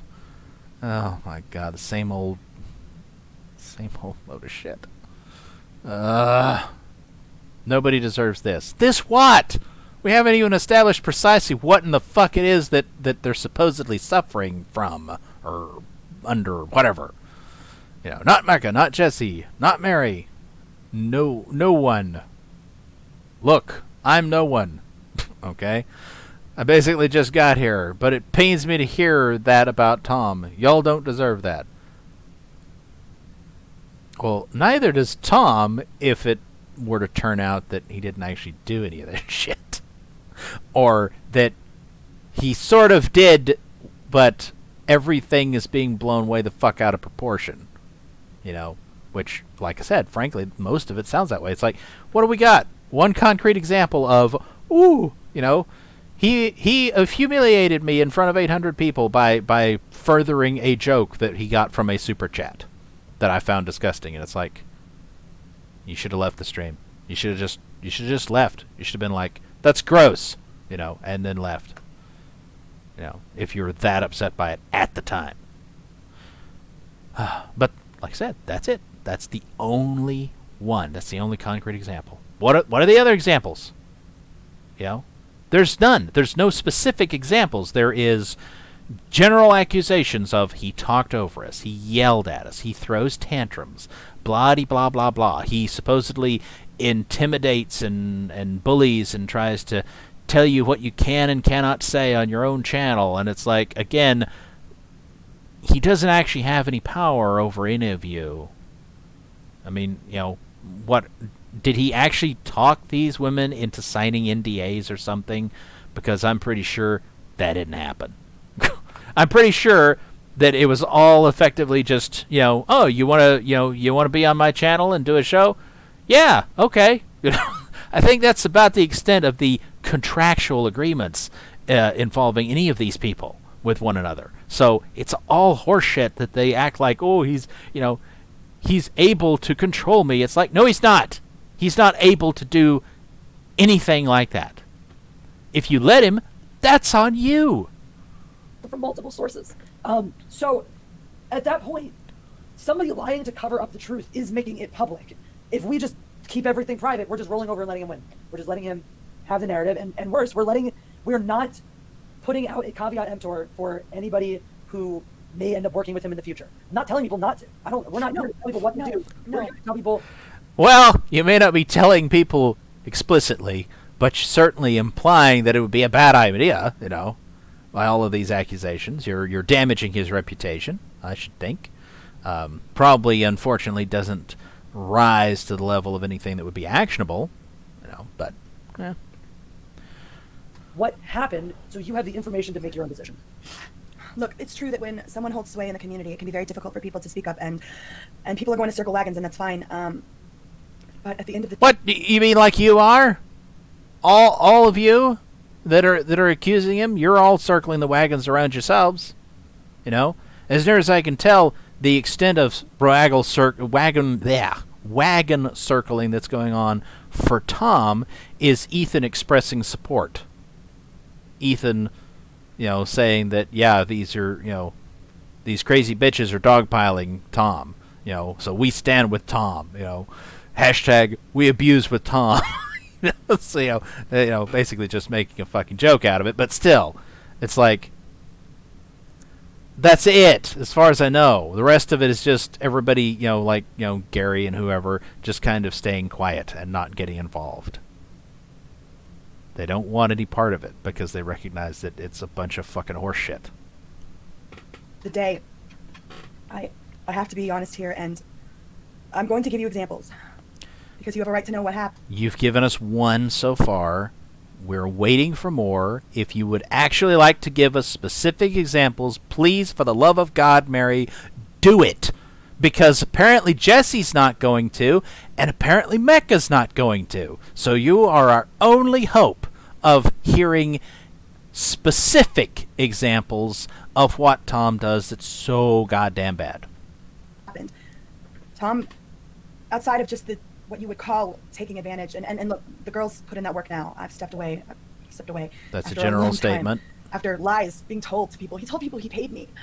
That's not true. That's not true. I will tell you a rough estimate, but it will be close. It will be very close to what exactly I've received in the last year and a half of doing Toxic Femme. And keep in mind, I did not ask to be paid. I'm not misrepresenting this as asked to be paid. I'm addressing very specifically the fact that he has told people he pays me. Mecca says, he doesn't pay me either. Okay, so this is your specific example of him abusing you, is him not paying you. Did you have an actual agreement with him to profit share or whatever, did you sign a contract? I'm guessing the answer to that is no. And therefore, if he feels like giving you money, then he can, and if he doesn't, then he doesn't have to. I'm sorry, but it's like you should have got it in writing, as the saying goes. It's like you should have made some sort of formal arrangement about that kind of shit if that was an issue for you. And that is, he sent me the money for a new microphone once because mine broke. And I couldn't do Toxic Femme without it. Now, you could literally write that off on taxes. That is a work expense because I work for him for free. And then... You literally write that off on taxes. I'm like... I don't know. It's just... I don't know. I have no idea how much money he's making. I don't know how many super chats they get or how, I don't know. Maybe they're raking in the dough. Maybe they're not. I don't know. And I don't know what kind of expenses Tom has, what kind of arrangement he has with Andre or Rob or anybody else. I don't know. Somewhere between, I think it's about 4 times, maybe 4 at the most, I believe, times where he sent me roughly $50 or so. You're talking about a total of around $300. We'll make a rough estimate of around $300 in a year and a half. You get over that in one night of toxic femininity. And I poured my blood, sweat, and tears. Now, again, I'm not purporting to have asked to be paid. I didn't ask to be. Wait a minute. Wait a minute. You're saying you didn't ask to be paid? But you're bitching that he doesn't pay you, or rather, that he pays you, but he doesn't pay you enough. I'm unclear on what exactly this example is meant to be. Is this is meant to be an example of abuse? It's abusive of him to pay you less than you want him to, even though you didn't ask to be paid a single fucking cent. Does anybody else notice how ridiculous that is? God. That was not the agreement.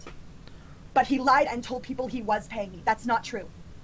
There was no payment being made to me, some regular something I could... Okay, so what? The accusation here is not, it's not that, well, he didn't pay me enough, because he did pay me some, but he didn't pay me enough, but I didn't ask for any money at all, and therefore anything that he gives me is kind of more than I asked for, so...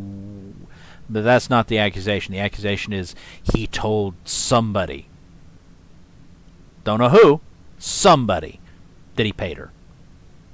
Of course, that would be a true statement if he's actually given her money, which she just admitted he has. So, what is she complaining about? She's complaining that the statement that he made to somebody else, some anonymous person we don't know who, was misleading, because it makes it sound like he pays her a regular, salary or some shit. I don't, like, what are you talking about? Tom doesn't pay taxes. He gets paid under the table from Andre via PayPal, and has told me he doesn't report it. Well, I will make no comment on the legality or illegality of any such thing, because, of course, we cannot know for certain that Mecca's telling the truth about that. She may be lying. But I will say, as a general statement, I wouldn't blame anyone for not wanting to pay taxes to the government, because, frankly, all they fucking do with your money when they get it is waste it. So, not endorsing that behavior, if anybody's actually doing it, but I am saying that I can understand why they would feel that way. Count on or depend on. It was when it was convenient to Midnight's Edge and Tom to send me that money. I don't care about being paid. Wait a minute. You don't care about being paid, but you've just spent the last couple of minutes bitching about how he pays me, but he doesn't pay me enough. What the fuck? This kind of sounds like it's falling under the general heading of I'm pissed about something. Not that he would have any clue what it is or why, because it doesn't make any sense. But it's been pissing me off for years. I'm so mad at him. You know, it's like, if you're unhappy with the amount that you're being compensated for your time, your effort, or whatever, then why don't you act like a normal human being and discuss it with the man and say, hey, is there any way that I could get paid more, or that I could get paid regularly? But no, you didn't ask to be paid at all. Well, in that case, it makes sense if he says you're fucking ungrateful when you're bitching at him and you're clearly not grateful for any amount of money that he does give you, all of which is beyond anything you asked for, since you asked for nothing. Presumably, he thought that he didn't have to pay you some kind of full-time, amount or whatever, because you were presumably getting some subscribers and exposure and whatnot, and he considered that that was kind of the trade-off. I just don't appreciate the lies. Yep. And I don't appreciate blood, sweat, and tears into a conversation that we... Blood, sweat, and tears. I assume she's saying that just because it's an expression. What blood has she fucking shed for a goddamn YouTube show? You know? Unless you're accidentally slicing yourself open on your keyboard or something on a regular basis, in which case you need a better one. I guess you can ask Tom to buy you a new keyboard that doesn't have sharp, pointy bits sticking out of it.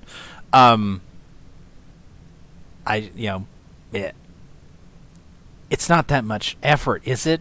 Is it really that much effort? You go online and you bullshit with some people for however long, however many times a week or a month or whatever the fuck it is. Like I said, I don't watch their fucking show, so I don't know.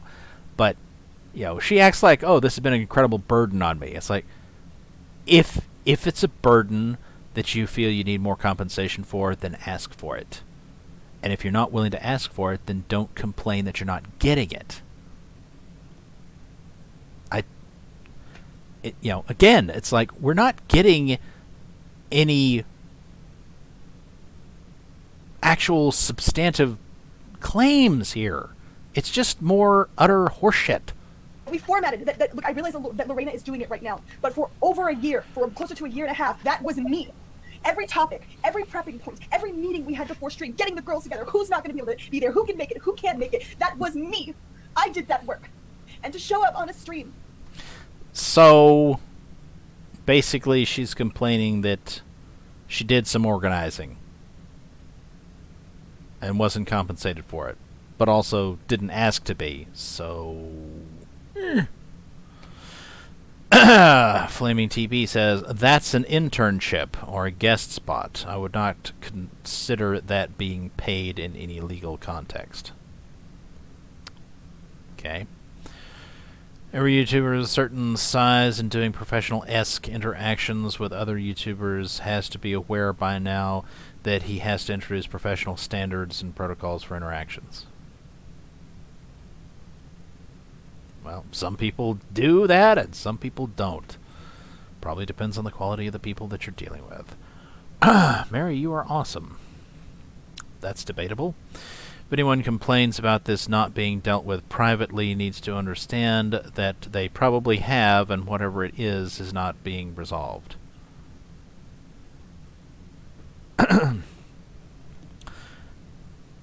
Well, I don't think they could resolve a ham sandwich.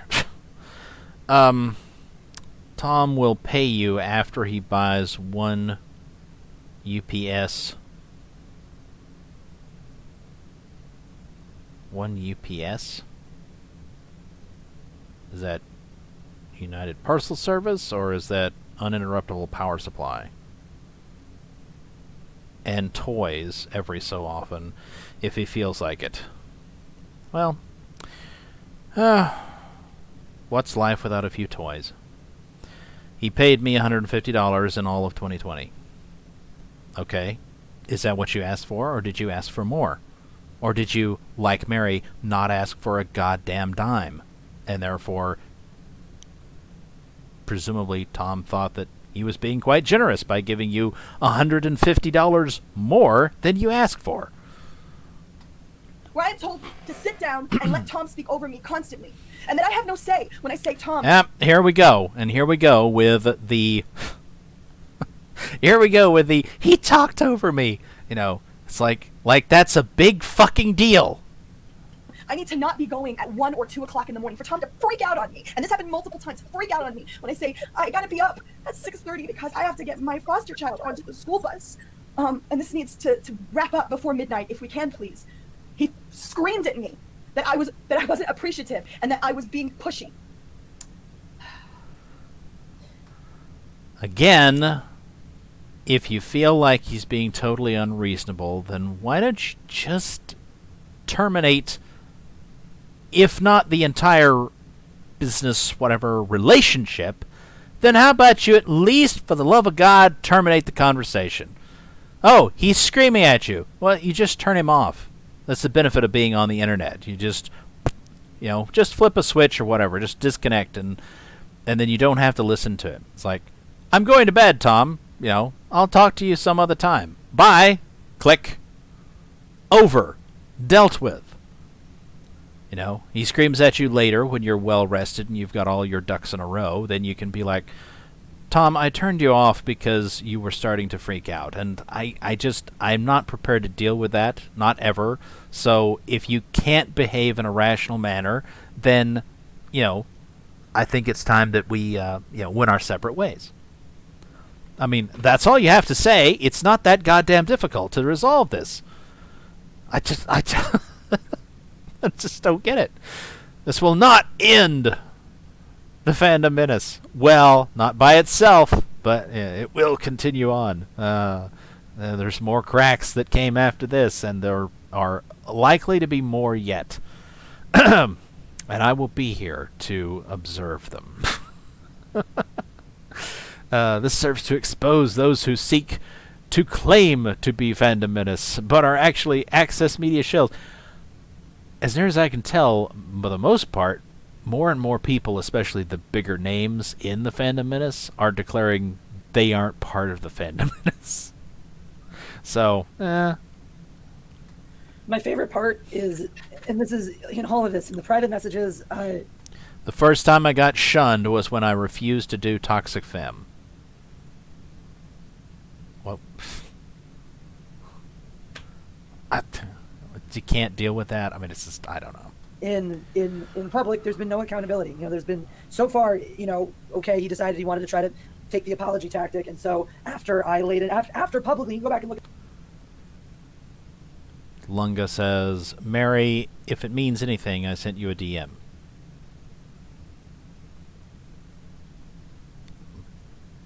Okay, I don't get it. In the chat. Does that have to do with anything? Chat, publicly, him denying that he did anything to me. Publicly, that he did, denying that he ever said anything, that he ever did anything, that anything ever happened. And then he sends me a DM saying, "Oh yeah, I remember that day. I'm sorry. I was shitty. I was." Like, okay, well, great, but you denied. And then so you're going to take ownership of the one time you were a douche to me, but not the far. But you're going to flat out lie about flat out. OG Star Wars. Now, is that the same? Is that the same person as My Nerdy Home? I can't remember. This isn't about the Fandom Menace. Well, it's about people that were supposedly part of it, although increasingly they're all saying they're not. Mecha said she's not. Menace says they're not, so, I deny the far shittier things that I know you have done. I want to address something, and I want to be very pointed about this in the chat. I see you guys. What are Mandy's take and Nina's take? I will not speak for those girls, and I will not drag them into it. This has nothing to do with them, and everything to do with my relationship with Tom. I will, however, in place of attempting to drag people with nothing to do with what I'm telling you about my experience with Tom, is I will instead offer you a perspective, and that is this. It took Tom nearly a year, what I call the slow boil. It took him nearly a year to begin treating me in the way that he had ultimately became very comfortable with doing. At first, it was little nods to all of the influence he could exercise in my favor, all of the things that he could do to help me. And over the course of about a year, over the course of about a year, he got to a place where he began to sort of turn up the heat, where he would begin to push me and pressure me. And well, that's interesting. In the chat, look, Mary, I am going to subscribe to you right now. I'm not even subscribed to Tom because my impression of him has been that he is boring. Yeah, he has his moments. Not many of them. You know, I'm going to like the stream. After that, that is such a weird-ass thing to put in the chat. I don't know. As Mecha says, if it happened to me and to Mary, I guess she's trying to insinuate that all of the other women that work for or with or whatever Tom are clearly all being abused as well. in that pressuring, Mick... Y'all better circle the way. allude to Circle the things that might be better for me. What is that? Y'all better circle the back wagons. What? You are very outnumbered. Who are you saying that to? Are you saying that to the women? Because they're not outnumbered. They're outnumbering Tom like crazy.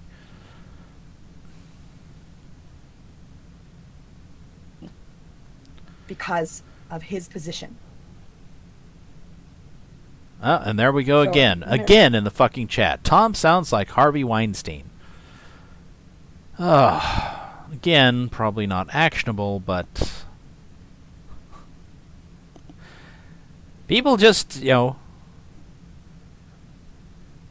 They just can't help themselves, it seems, from going over the top with their reactions to shit. I don't know. It's not about the Fandom Menace, it's about one individual's bad behavior. Supposed, alleged, if you will, bad behavior. Not guaranteed. We don't know that. There's no goddamn proof. Pardon me. Evidence. There's no evidence. No evidence being offered, except supposedly DMs from Mecca. Although, like I said, I haven't seen them, so I don't have any clue whether they actually amounted to shit.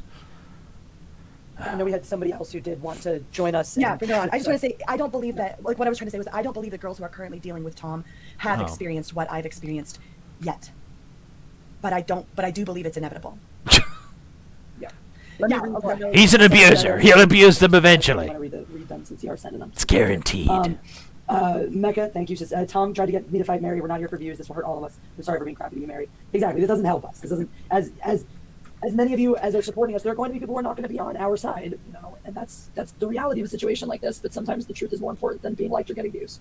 Ben Riley, thank you for your support. Except you are getting views. Regardless of human being, I sincerely hope you find peace and are safe from harm. I mean, I'm sorry, but drama sells. We all fucking know that. Ethan knows that. He pointed out just recently on his well, maybe not the most recent, maybe it was the second most recent, whichever. You know, one of his two most recent live streams, he pointed out that he likes drama because he knows that it gets clicks. You know, he's upfront about that. He knows that. It's like, you cannot possibly, Jesse, be unaware that it's getting you extra views and extra clicks. Of course it is. You don't deserve toxicity. Thank you, Ben Riley. That's really meaningful, especially for people who don't always see eye to eye. That's the most important part, and I think the most important base part of our community is that whether or not we agree with each other, that we treat each other with dignity and respect. And that's what this is about. It's about somebody in our community not doing that, not offering that to people, and the rest of the community deserves to know when that's happening. You deserve to have the information to make up your mind. Jessica Butler, thank you so much for the immense support. Hey, who loves you, baby? Well, you do.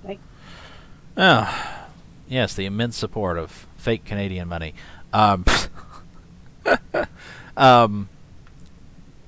Toxic masculinity. Wait until you realize you never needed Tom, and he was never and never could be responsible for your success. Read that again and let that sink in. You don't sound very toxically masculine at all there, buddy. And of course, did they need Tom? No. But was he useful? Probably. He was probably useful to them to a certain extent. And presumably that is why they were willing to put up with his bad behavior, if indeed there was any bad behavior on his part. But let's assume for the moment that there was. The only reason why they would have stuck around for so fucking long is because they recognized that, oh, my relationship with this guy is too useful to me and my YouTube career. So I can't get rid of him. I can't just tell him to fuck off because then I'll lose out. That has to be the calculation that they made, because otherwise, why the fuck would they have stuck around if he was really such a terror to them?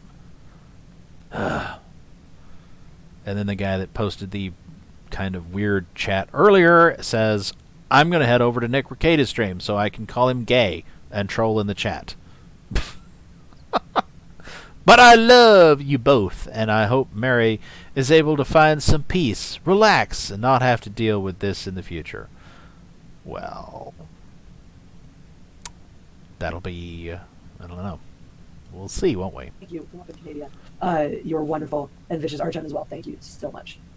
Here's the thing, and look, I know what's happening right now. Like I said, when I told you guys that the wagons would be circling and people would begin discussing what's going on, they are. They're absolutely doing just that. OG Star Wars. I'm not saying that every woman that is engaged with Tom has experienced what I've experienced, what I undoubtedly would continue to experience if I stayed. What I'm saying is that I have, and I'm sorry if you don't like that I'm saying this, and I'm sorry if it disrupts your daily routine. I'm sorry if it disrupts your daily routine. How would it? How would it actually disrupt anybody's daily routine? Unless their daily routine is listening to you talk about something other than Tom. Here's how we deal with those guys in Nova Scotia. What? We bury them up to their neck on the beach, misspelled, when the tide is coming in. What the fuck? Okay, so this Canadian chick is basically telling them to murder Tom. That's interesting. That's very interesting. Okay, it does... Is it just me, or does it... I mean, that says My Nerdy Home, and this one says OG Star Wars, but is that the same girl? I'm terrible with faces. Too much of the head is cut off. It's a bad angle. I can't tell. It looks like the same woman. I don't know. I can't... I used to try to pay attention to even the smaller faces in the Fandom Menace, and then I don't know. I just decided, it's not worth paying attention to. It's like most of these channels are boring, and they're all repeating the same talking points, so fuck it. But I've been screamed at and carefully threatened. Yes. Okay. There we have it. It's like those seem to be the primary accusations that are appearing from everybody about Tom, is that he screamed at them. Whoop-de-frickin-do. You know, some people scream. I mean, I occasionally scream at my boss because when he's acting crazy, Anyway. I don't recommend doing that to all bosses. Not all of them are as cool as mine. But anyway.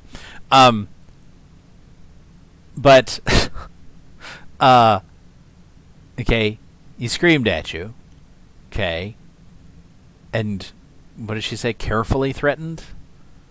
And again, I'm assuming basically that is they're claiming that he's wanting them to bend to his will in whatever way.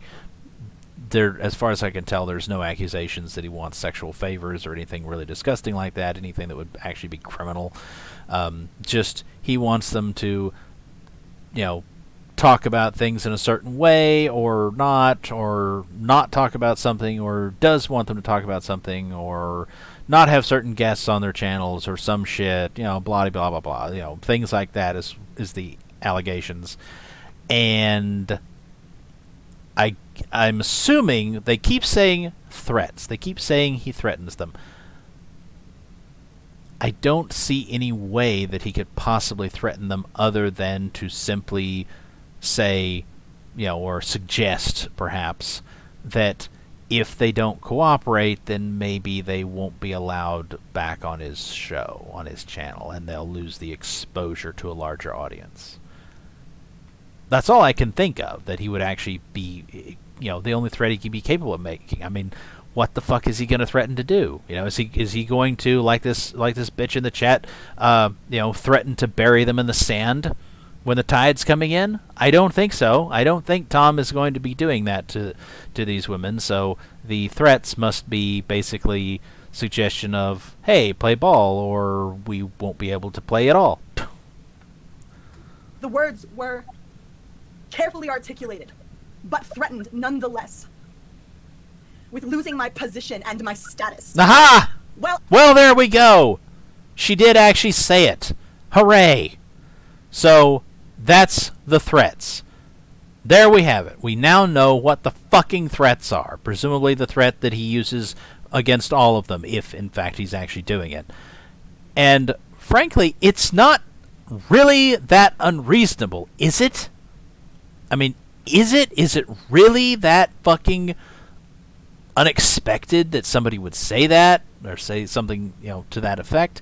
Because isn't that how most bosses are? I mean, obviously, unless they're cool like mine. But if they're not cool, then yeah, your boss is probably going to be like, hey, you need to toe the company line, or you're not going to be working for this company anymore. I mean, come on. It's how it's done. I mean, why are they acting like it's so bizarre? It's like, I'm not necessarily saying it's right. I'm just saying it's kind of standard operating procedure. Of course, again, it's like generally it's a question of you're actually employed and that's where you get your paycheck from and whatnot. And so it's like, yeah, you need to conform to company policy or you'll be fired. But it's the same principle. And so they're acting like it's just so unfair of Tom. And it's like, no, it's kind of like what all bosses do everywhere. What are you talking about? Once again, Shrimp Lightning with something odd. I don't think you guys realize how much pull Tom has. I can list 15 channels, not just shows, channels that Tom goes on the regular. Okay, well, I don't know whether he I mean, again, it's like, so what? That it doesn't mean anything. Well, it's foregone. I lay it at the altar of my sanity. Oh, God. It's not worth it. The fucking melodrama. I have not experienced this, but I have. I know the sacrifice I'm making. But just remember that I warned you. The sacrifice that she's making is she dumped her relationship with Midnight's Edge and being on whatever show she was on over there, which sounds like it was a bunch of people that were on that show. I don't know for sure how many, but sounds like there was a bunch of them. In order to, apparently, from the sound of things, the deal she made behind the scenes is, I'm not going to throw Tom under the bus and ditch my relationship with Midnight's Edge until I've made a deal with Jesse and Jesse's boyfriend Jeff to get me on the High Council every week. Okay. Yeah. And I never hated you. I loved you. I still love you, and I want you to be well.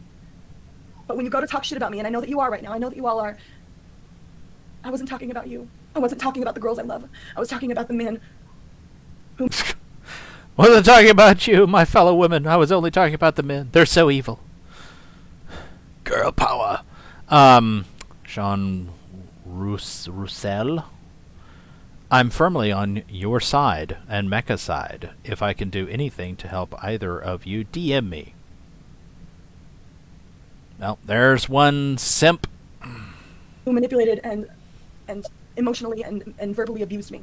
This has nothing to do with you girls. I love you girls. You can deal with if you want. We can deal with Tom the way Jessica Butler would in Nova Scotia. Bear him up to the neck on the beach when the tide's coming in.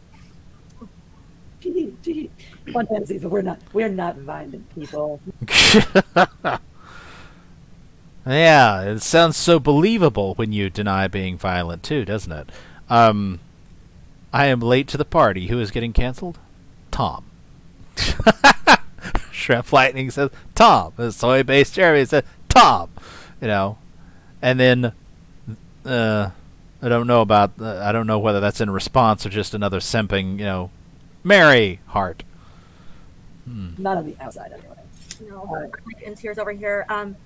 From coming on to Toxic Femme when it was just me, Mary, and Candace, I have witnessed this, and I had no idea what I was getting into with this whole situation, but I may have. Mary, you know my background. Just ask. I will help the best I can. Well, I don't know his background, so I don't know what the fuck that means. Is he offering to go beat the shit out of Tom or something? Like he's a bouncer or a private detective or something. It's like I can get dirt on him, or I can break his legs for you, or I don't know. So I don't know whether OG Star Wars actually fucking tells us something for real, or whether it's more of the beating around the bush, not going to give you any real detail shit. Experienced the least of the brunt of everything, but I have experienced, set a rabid beaver on him. I can and cannot block. That is what's happening, isn't it? Discussion with someone on Mead, and I sometimes block or mute people just for my peace of mind on Twitter. And I've never signed a contract with with Mead or with Toxic Femme on who on them taking control of my Twitter or my social media or anything like that. And another time, Well, now wait a minute. Did any of the others do that? Like, did they? Did they actually sign contracts? Because I would think that if Tom got these women to sign contracts that, NDAs or whatever, don't you think that, look, I don't know, maybe he's just got a crap lawyer to write them up for him or some shit. It's like, dude, if if whatever agreements you had with these women didn't cover them not doing what they're doing to you now, clearly you need a better lawyer to draw up your next set of agreements. But I'm betting they didn't fucking sign any agreements at all. That would be my guess. I'm the kind of person that my background is I was a background investigator. So when I see speculations and stuff, especially when it comes like with, for example, Kathleen Kennedy, Star Wars, all that, and I hear like, oh, I have sources or whatever, I'm like, okay, show me proof, because if not, then it's not credible, because as a background investigator, we don't go on speculation. Wait a minute. She's saying, I have sources. Somebody says I have sources, and obviously they're confidential because and she's saying, give me proof. It's like, well, they can't be confidential sources if you don't keep their confidence. So you I mean, I'm sorry, but doesn't that seem immediately to be just beyond stupid? So I'm guessing that OG Star Wars here probably has major beef with Doomcock. How dare he? And that makes sense, I guess, if she's actually the same woman, right? So she's peddling these lies about Doomcock.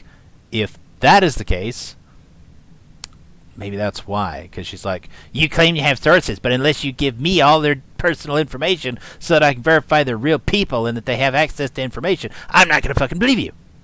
And nobody else should either. Oh my god, these people. I'm not sorry at all for getting involved. I already called out Tom, and after seeing Mary cry was the final straw for me. She knows that. That's why she did it. Speculations. We want the proof. We want the evidence in front of us. And if it's not in front of us, I want the goddamn evidence of what Tom supposedly did. If you want me or anybody else to fucking believe it, you need to cough up some evidence. And none of you bitches are doing that, okay? Again, I don't want to sound like I'm just totally in the Tom camp or whatever. I don't have a dog in this fight. Or hunt, if you want to talk about legal things. Don't do dog fights, people. But anyway, it's an expression. But look, I'm not involved. But as an observer, if you expect me to believe any of your fucking accusations about him, you better have more than just vague complaints about how he talks over you, about how he tried to get you to toe the company line, essentially, is what they're saying. They're trying to make it sound more sinister than that, but that's essentially all that they're fucking talking about. It's not. Tom, right under the super chat. Tom needs to go. The girls should take over Toxic Femininity. Isn't that a show on his channel? Would he presumably have the rights to it? So you're just saying, kick him out of his own show and his own channel, run by his company. What is it with people? Viable. It's not reliable. And so, I've been even, DM'd about that. Well, my proof is this, my proof is that by Tom. And it's like his way or the highway, it seems like. And it's just set a bad tone with me. Well, then don't interact with the man. It's as simple as that. Is that so goddamn difficult for you people? And that is the thing. It's like all of these women complain like, oh, Tom's so difficult to deal with. And it's like, then why are you dealing with him? Why don't you just walk away? Presumably it's because they wanted something from him. And like I said, I've experienced far less than what Mary has described. She's been there the longest. And it's just breaking my heart right now. Just hearing her again and hearing her cry and knowing, talking... Again, it's a psychological thing. Yes, people react to women crying. They generally don't react quite so positively, supportively when men cry. But when women cry, oh, hell yes, everybody's there. Everybody's there to try to comfort them, to be on their side. It doesn't matter whether that woman is the worthless piece of shit I'm not saying that Mary is, but I'm saying it doesn't matter if she was. Like, if she was the bad guy, it wouldn't matter. She's crying. She's a crying woman, so that's how everybody feels about crying women. We want to help them. Except those of us who've become sufficiently cynical to always question the legitimacy of the tears. With her behind the scenes on the phone about this, even from the beginning, and trying to be the calm person in this all, because I'm pretty calm. I'm pretty even-keeled, and stuff, and trying to give her the support and trying to give the support to the ladies, trying to give the support to the channel. And you guys, I've taken a break because of school, but yes, I do have some grievances as well. And like I said, it's not as extreme though. And listening to what Jesse and $50 in support. Again, we're not doing this for the money, folks. We're not doing it for the clicks or the views or the super chats. Sure, we're not, but we're raking in the dough anyway. Mecha Random 42. I am so sorry. I thought it was just me. I had to fight Tom, so I wasn't forced to do one more show for him that I wasn't being paid for. I had no clue he'd bully you too. Crying emoji. You had to fight him so that you weren't forced to do another show that you weren't being paid for. Mecha, once again, how is the man supposed to force you to do anything you don't want to do? He's not in a position to tie you to your fucking chair, turn on the camera, and say, now you will fucking do what I want you to do. Unless you're suggesting that Rob, who's living with you apparently, is acting as his agent. Which obviously he's on your side. In the same way that Jeff is on Jesse's side. P-whipped. Anyway. I hate, If they enjoy it that much, good luck to them.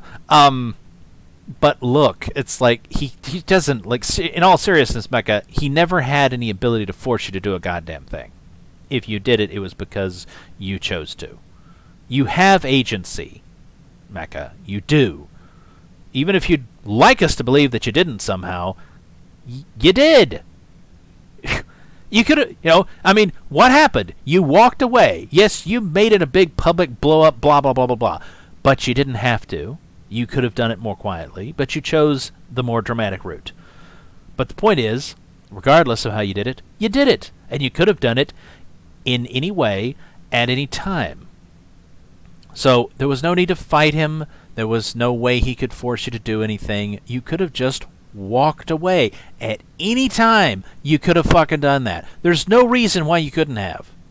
There's no way that he can force you to do shows if you don't want to. And if you're upset about not being paid, then why don't you fucking just tell him, hey, either, you want me to be there? Pay me. Pay me, sumbitch. And if you don't pay me enough, then fuck off. Why? What is so difficult about this? I mean, this is basic shit.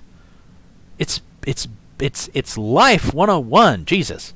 What is wrong with these people? even everybody else has talked about.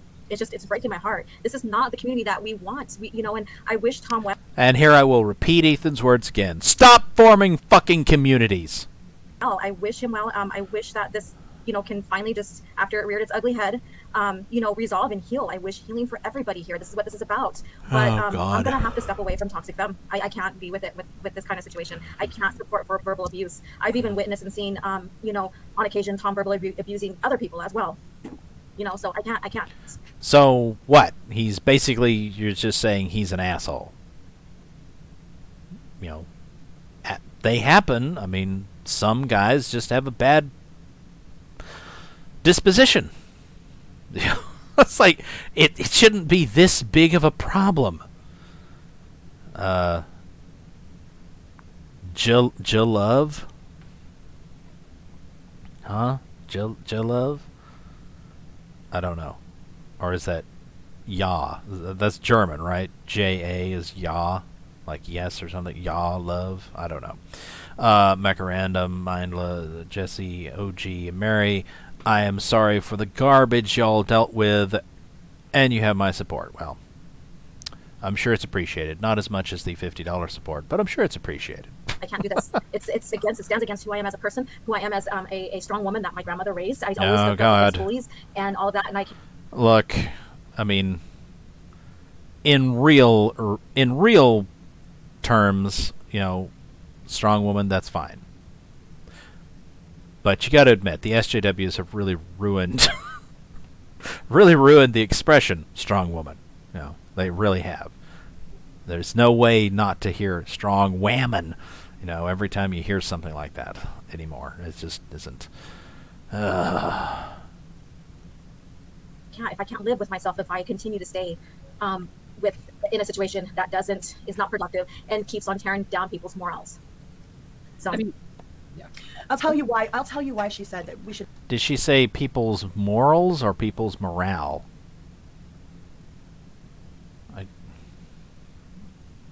Wish Tom well. Thanks for all the fish, which, by the way, I like. I think that's cool as hell. I wish Tom well. Now let me continue to tell you what a bastard he is. I'll tell you why you wish someone who's harmed you well. I'll tell you why you wish someone who's harmed people you care about well. Because it's the good and proper Christian thing to do? Guessing not. Get what you put into the world. Yep. Because I don't hate Tom. No! It's because Garma. Eastern, farther eastern, mumbo jumbo. Yeah, okay. I just have to get away from him. I don't want Tom. Let me rephrase that. I don't need Tom to burn. This is not about watching Tom. I don't want Tom. Let me rephrase that. I don't need him to burn. Be clear. I want him to burn at the fucking stake for how he has aggravated me for so long, which I'm pretending is serious abuse. Like I was beaten and raped and tortured and all kinds of shit. Ridiculous. Get taken down a peg or anything like that. Okay, I don't need that. What I need is to get away, and I need the questions and the constant DMs of where are you and what's going on, and me being told to be silent about the fact that I just got screamed at. I need that to end. I need it to end. Thank God she's stopping with just shitting on Tom. She's so fucking emotional. I mean, it wouldn't be too much of a stretch to see her turning suicidal over it or some shit. At least the way she's carrying on.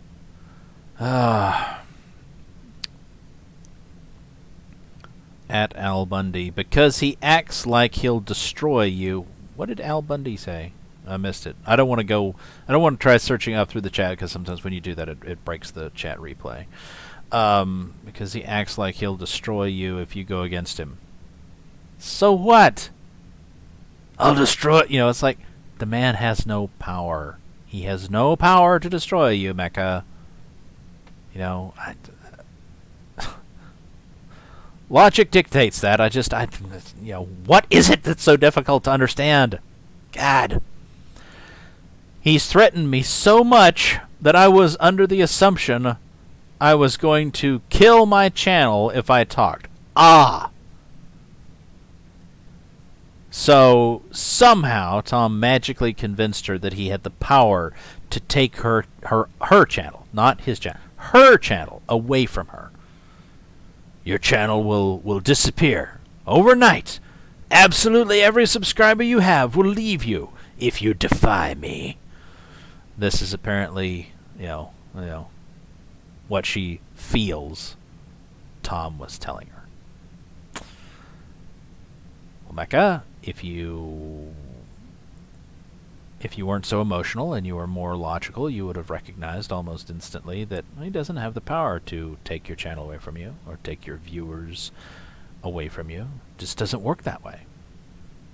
And I'll give you another example. Again, an example of the constant sort of lording of what you will lose when you step away from Tom over you. Some of you may or may not be familiar with a person called Lauren Chen. She's a YouTuber. She used to go by Roaming Millennial. She's Lauren Chen. Doesn't she work for The Blaze or something? I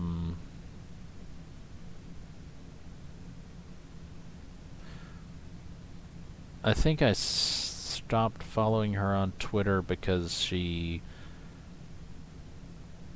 said something. I mean, it wasn't like, wasn't offensive. It was just, I don't know, it offended my sensibilities, I guess. It's like I'm more of a, I mean, I suppose technically my family qualifies as lower middle class, maybe. But I guess my sensibilities have always been more of a working class sort of, don't need to be too fancy type outlook on things. And she said some shit about how awful it was to be the kind of person that didn't take your shoes off as soon as you came indoors or something. And it's like that I mean,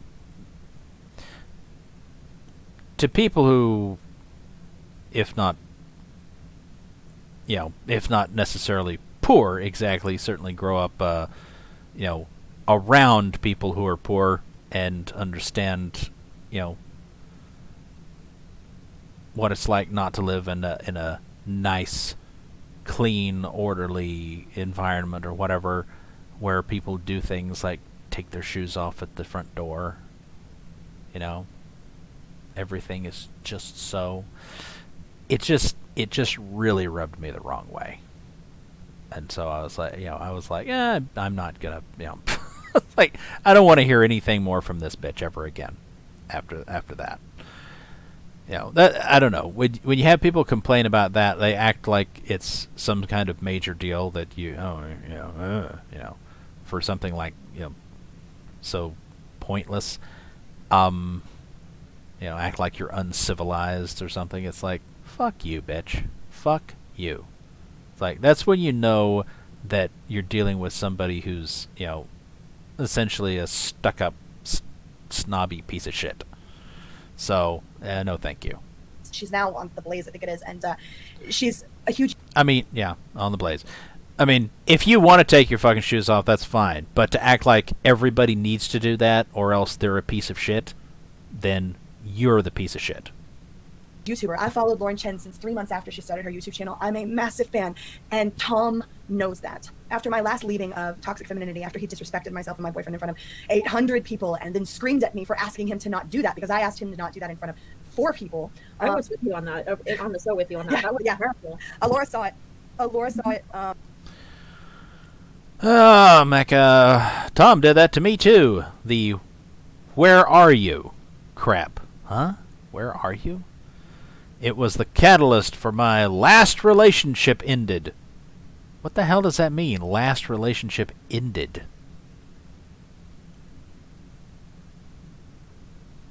What is she talking about? I mean, is she talking about romantic relationships? Because I thought that on some previous stream or whatever that we looked at, we just, we learned that, her and Rob have been together for years, and supposedly Tom helped get them together.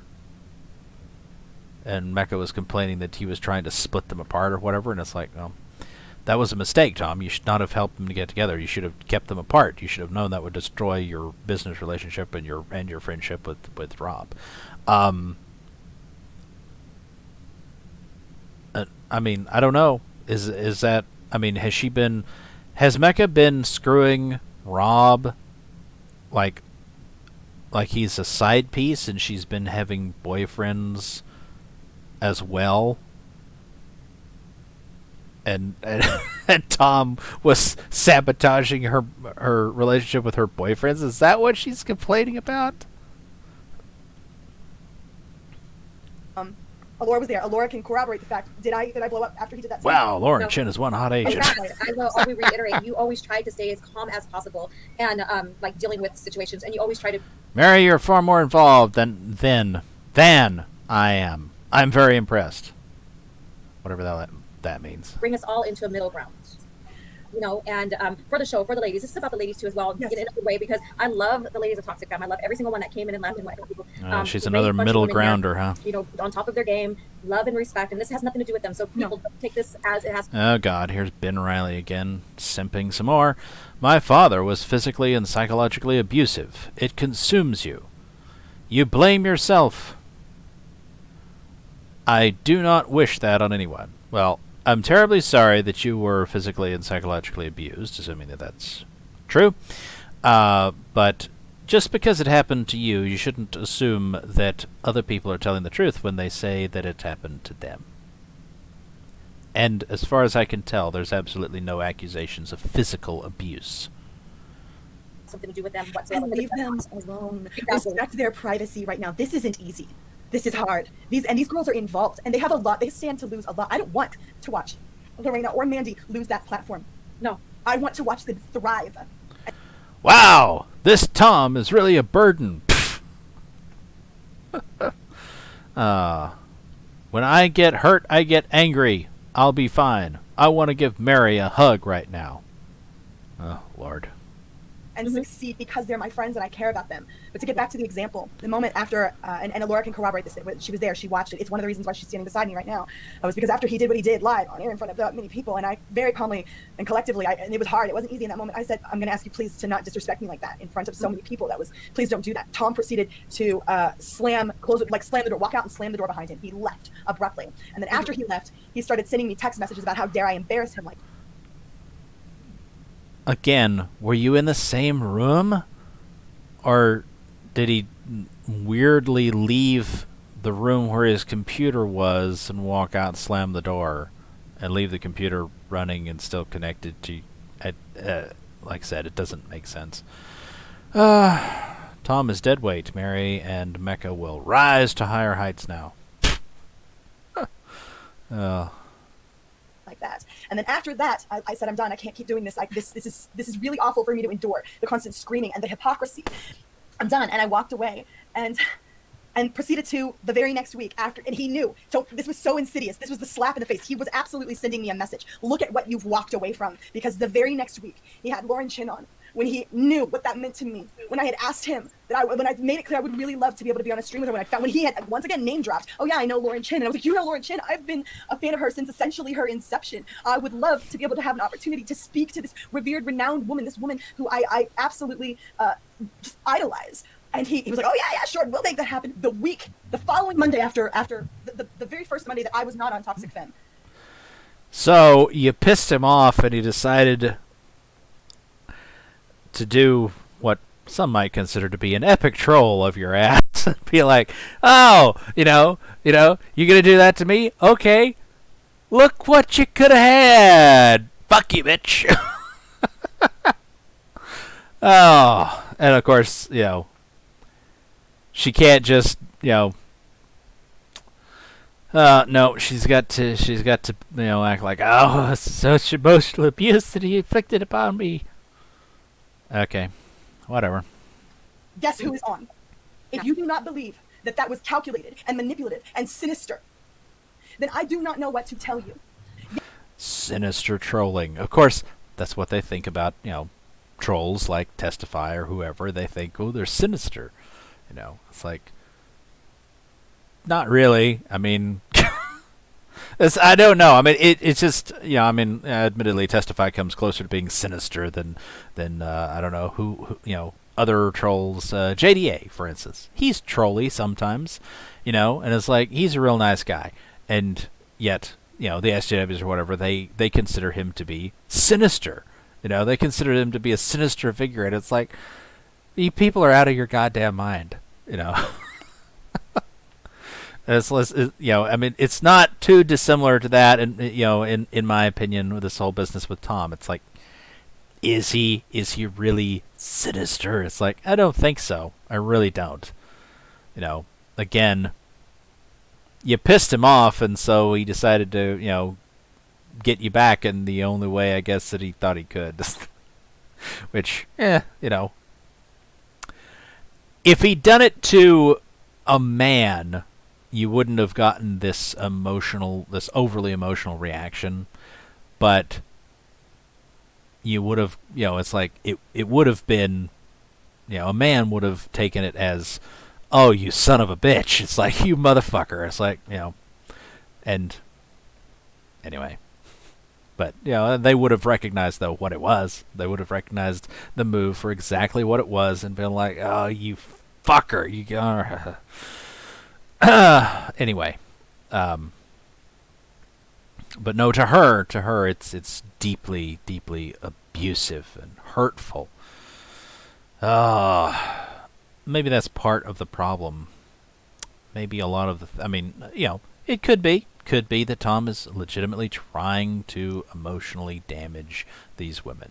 But it also could be that he's just trying to treat them as we keep on being told in modern times that we're supposed to treat women as equals. Maybe that's his mistake. Maybe Tom is actually trying to treat these women like he would treat men. Trying to fuck with them with the way that he would fuck with a guy friend. And unfortunately, that's not how women take that shit. This is why you're not supposed to treat women like men, because they're not men. Yes, Tom manipulates and maneuvers people in such a way as to not have to be accountable or responsible for the bullying and the pressure that he places on people who are already really, really, really situated to want to kowtow to him anyway, because he's a 200K channel guy. And you would like to be able to see yourself elevated. And God, you'd love to turn this thing that you love, this passion that you have, into some kind of thing that you can Tom spend your must life be on, stopped. spend your energy on, spend your efforts on. And this person can help you, and maybe you could rise a bit. And they seem so nice until they're really not. Yep. It's a fucking bitch. And chat, I see you guys. And look, I realize not all women are like this, but let's be honest with ourselves. A lot of women are very manipulative. A lot of them. And I guess they learn to play these games pretty early on. They learn what to do to get what they want.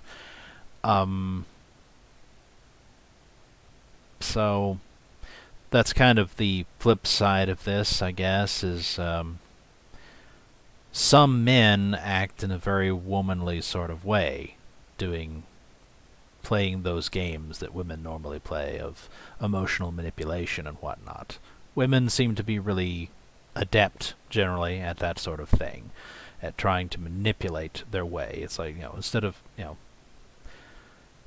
the way that men are usually more direct, and women are, like I said, usually more indirect, but the way that they try to get what they want. And some men are more like women, and I don't mean gay. I mean they do the whole manipulation thing, and the trying to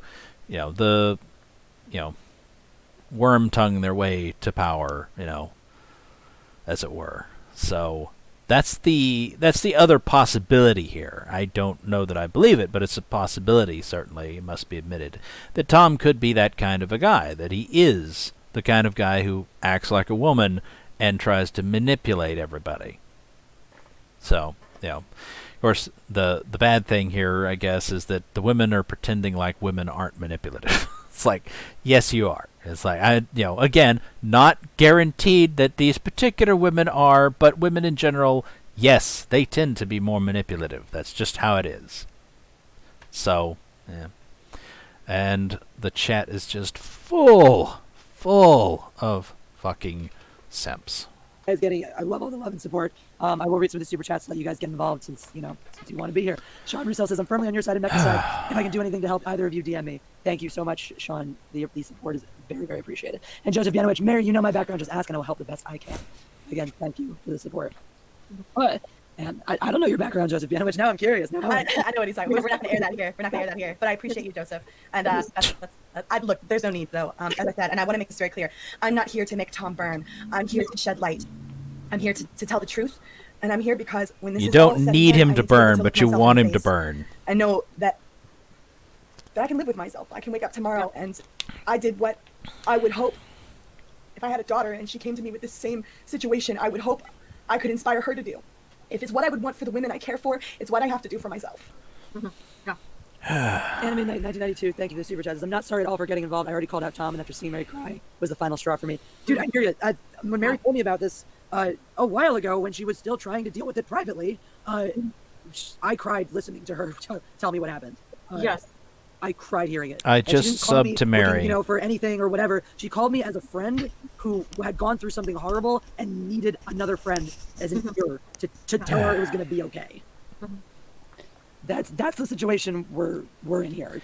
For people that have said they're not doing it for the clicks, and they're not doing it for the views, and they're not doing it for the subs or the super chats, they sure are racking in all those things, aren't they? It's like they're getting the views, they're getting the clicks, they're getting the subs, they're getting all of this love and support, they're getting all these people simping for them, they're getting all these donations, super chats.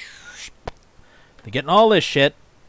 They are benefiting. And like I said, the very next week from this happening, this show, from this live stream, Merry Mayhem took her place on the High Council as Tom's replacement. Or maybe Mecca's replacement, whichever. But still, it's like, it doesn't look like, oh, I decided to just, I had to speak the truth and put everything on the line and risk losing it all. It's like, it doesn't look like you're doing that. It looks more like you had an idea of how things were going to work out for you if you did this, and so you decided, you weighed the risk-benefit, and you decided, it's going to work out for me probably. And so you just did it. That's what it looks like. Again, could be wrong, but... oh my god, this is going to be so fucking long.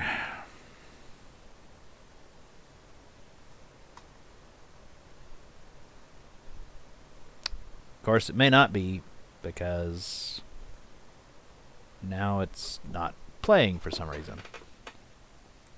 People trying to heal and get that was this. Weird. Mega Random 42, thank you. I'm so sorry. I thought it was just me. I had to fight Tom, so I wasn't forced to do one more show for him that I wasn't being paid for. I had no clue he'd bully you too. And this is something that we've also seen him do, is divide people who may have corroborating opinions that are not so favorable of him or may disagree with the Midnight's Edge stand. We've watched him, try to pit people against each other, try to keep people away from each other, so that, to cover up what he was doing, basically. He threatened my stance with Toxic Femme to Stig Kenobi because, like I said, I for a situation, a debate that was going on, I had to block Script Doctor for the time being. I sometimes block people, especially if I don't talk to them that much, for just to calm down the situation, then I'll go and block fucking them. So keyboard. he threatened Stig because Stig was part of that conversation for Stig's action and me blocking. Working that for can some get me reason. kicked off Don't the Toxic understand Femme. that. Then I was gone. I'm sorry, Laura, I didn't mean to overtalk you, but when she says that she's not being hyperbolic, at the time I was still the I didn't mean to overtalk you, like Tom. However you want to put that for Toxic Femme, and Tom came to me and said, I want her gone. Okay, now it's working again. Damn it. Fucking hate that. Alright, fine. You know what? I'm just going to talk over them from...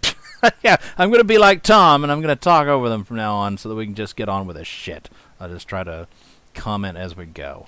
And he proceeded to throw a list of reasons because he knew the reasons he had were inadequate. She's not articulate enough. She hardly speaks. She's not capable of holding a good conversation. And then he proceeded to compare her to other women he deemed unworthy. I won't use lots their of names women have that problem of and not said, speaking no, very I don't much support when this they're on decision. stream. I don't agree with your assessment, and I don't support it. And I did my best to support Allura in that moment. At the time, Allura was not aware of the threats that were being levied against her status, and how she would be removed for not towing the line. And I did my best to defend her, and it wasn't long after that I found myself in the position of being, well, you should have a co-host. And I want to make something perfectly clear. I love Lorena, and I signed off on that. Mm-hmm. I signed off on Lorena because Lorena is a brilliant, beautiful, talented, capable, strong woman who deserves every single opportunity put in her path. Yes. Oh, But poor Tom. For a year He's and got a half, people I in the handled fucking chat toxic here, femininity just fine. basically suggesting And it that was he be interesting, murdered and, the, shifting that giving took place cryptic when I super stood up chats against Tom and saying, said, no, I don't can want to help send you if you Laura need away. it, Laura's sort a of valuable asset. stuff like, And suddenly the dynamic the hell are shifted. you, And again, it's like, my vote are was you no longer Hitman half, but a third. or what? And thankfully, Lorena is a brilliant person, and she was like, no, we're not getting rid of Laura. Why would we get rid of Laura? But I don't know that I trust Screw Tom Tom and his crappy lamp, whatever that means. And that shit sucks. It really does, because when you get evaluated like that in such a vindictive manner, I guess you can say, or possibly just an honest manner. You would want to be there if you're going to get critique like that. You would want the person who brought you into the show to say, okay, Laura, let's talk about this. Okay, so this is what I see. This is what you can improve with. You don't want to tear down your people that you have for the show. You want to elevate them. And that's not what's happening here. Mm-hmm. And it does fucking piss me off. Yes, I am quiet at nature, but I don't have to explain myself. Once I get heated, I get heated. Once I get into a topic, I am like, it's like we're all fighting for the damn mic time to talk. Yeah. So, so that's bullshit with that. That's unprofessional of him to even not come to me and say, hey, Laura, this is maybe you're brand new to YouTube. This is what I could see you could do better. Whatever happened to fucking lifting people up? Why is it that on a female stream where all of the behind the scenes work is done by the women, we are shouted down by Tom live on air constantly? Why is it that when we did the prep work and we set up the articles, we are argued with? I don't wish to have lost countless hours of my life watching their fucking streams, but I almost wish that I'd caught some of them so that I'd have some way of knowing, is this utter bullshit or did he really shout them down? Yeah. Thank you, Jad, for the in support. The reason I'm just jumping in to do this, and I said what I had to say yesterday. You guys heard that I'm not here to do anything but let these ladies have a place to talk and let you guys, the chat, as the community, have a place to talk. So jumping in to facilitate that. So thank you, Jad. Is Jessie crying when she's not talking as well? And Mary, I'm sorry for the garbage y'all dealt with, and you have my support. Thank you, Crimson Mist. Thank you, Ninja Lawyer Steve, for the super chat. Thank you, Jessica Butler. Mary, you're far more involved than I am. I'm very impressed. Me too, honestly. This happened to her, and I handled it less maturely. I figured I'd get cut off from the community, but I'd be free. It consumes you. I you know blame yourself I'm and not wish that on anyone. a lot harsh and Ben Riley at and a couple other times. people, which we'll get to in a minute, have said it before. You seem to ditch the community and not care whether you burned it down on the way out. You said that. Prayer hands and the hearts, thank you. And Elvis says, I've dealt with this kind of slow creeping abuse before. It's nasty. None of you deserve this. Much love to you, Mary, Mecca, Jesse, and all the girls going through this. Thank you so much, Elvis. So yeah, I mean, these two. Dr. Coffindale says, I always heard Tom apologizing when he talked over someone. Am I insane? Which is very respectful of you. Probably not. Like I said, I never watched it, but I'd be willing to bet that, yeah, probably that happened. Probably, you read a book on it. he was like, oh, sorry, I didn't mean to talk over you. And there were, all the women just, they're just like, oh, you bastard. Tom's never showed up at the meetings. Tom's never supported us in regards to the work that we do to prep for these streams. That is the women. Tom shows up and Tom takes the money that is sent to Revere to these ladies. No, these women, as I understand it, that position of not actually sending these women any money may have recently changed. I can't speak to that for sure. But what I can tell you is that for a year and a half, no, women who are not getting paid. Wait a minute. It's his channel. So you're like, it's his channel, and you, at least, have already admitted you didn't ask for any fucking money. But you're complaining that he's taking the money. It's like, it's his channel. Of course he takes the money. It's like, as far as whether or not any of you get any of it, it's like, that should have been something that you worked out ahead of time. What did you just be like, well, I didn't want to ask for any money. I just assumed that he'd automatically give me an even split of the money that he got. That doesn't make any fucking sense. People are so stupid. Wow, I live in a hole? A asshole? I assume you meant shithole, but you didn't have enough asterisks for that. And think this stinks. So sorry, ladies. Stay strong. The truth will expose the fakes. What if it turns out... Oh, I didn't even look who it was from. Demi Moore's Tapeworm. Good God.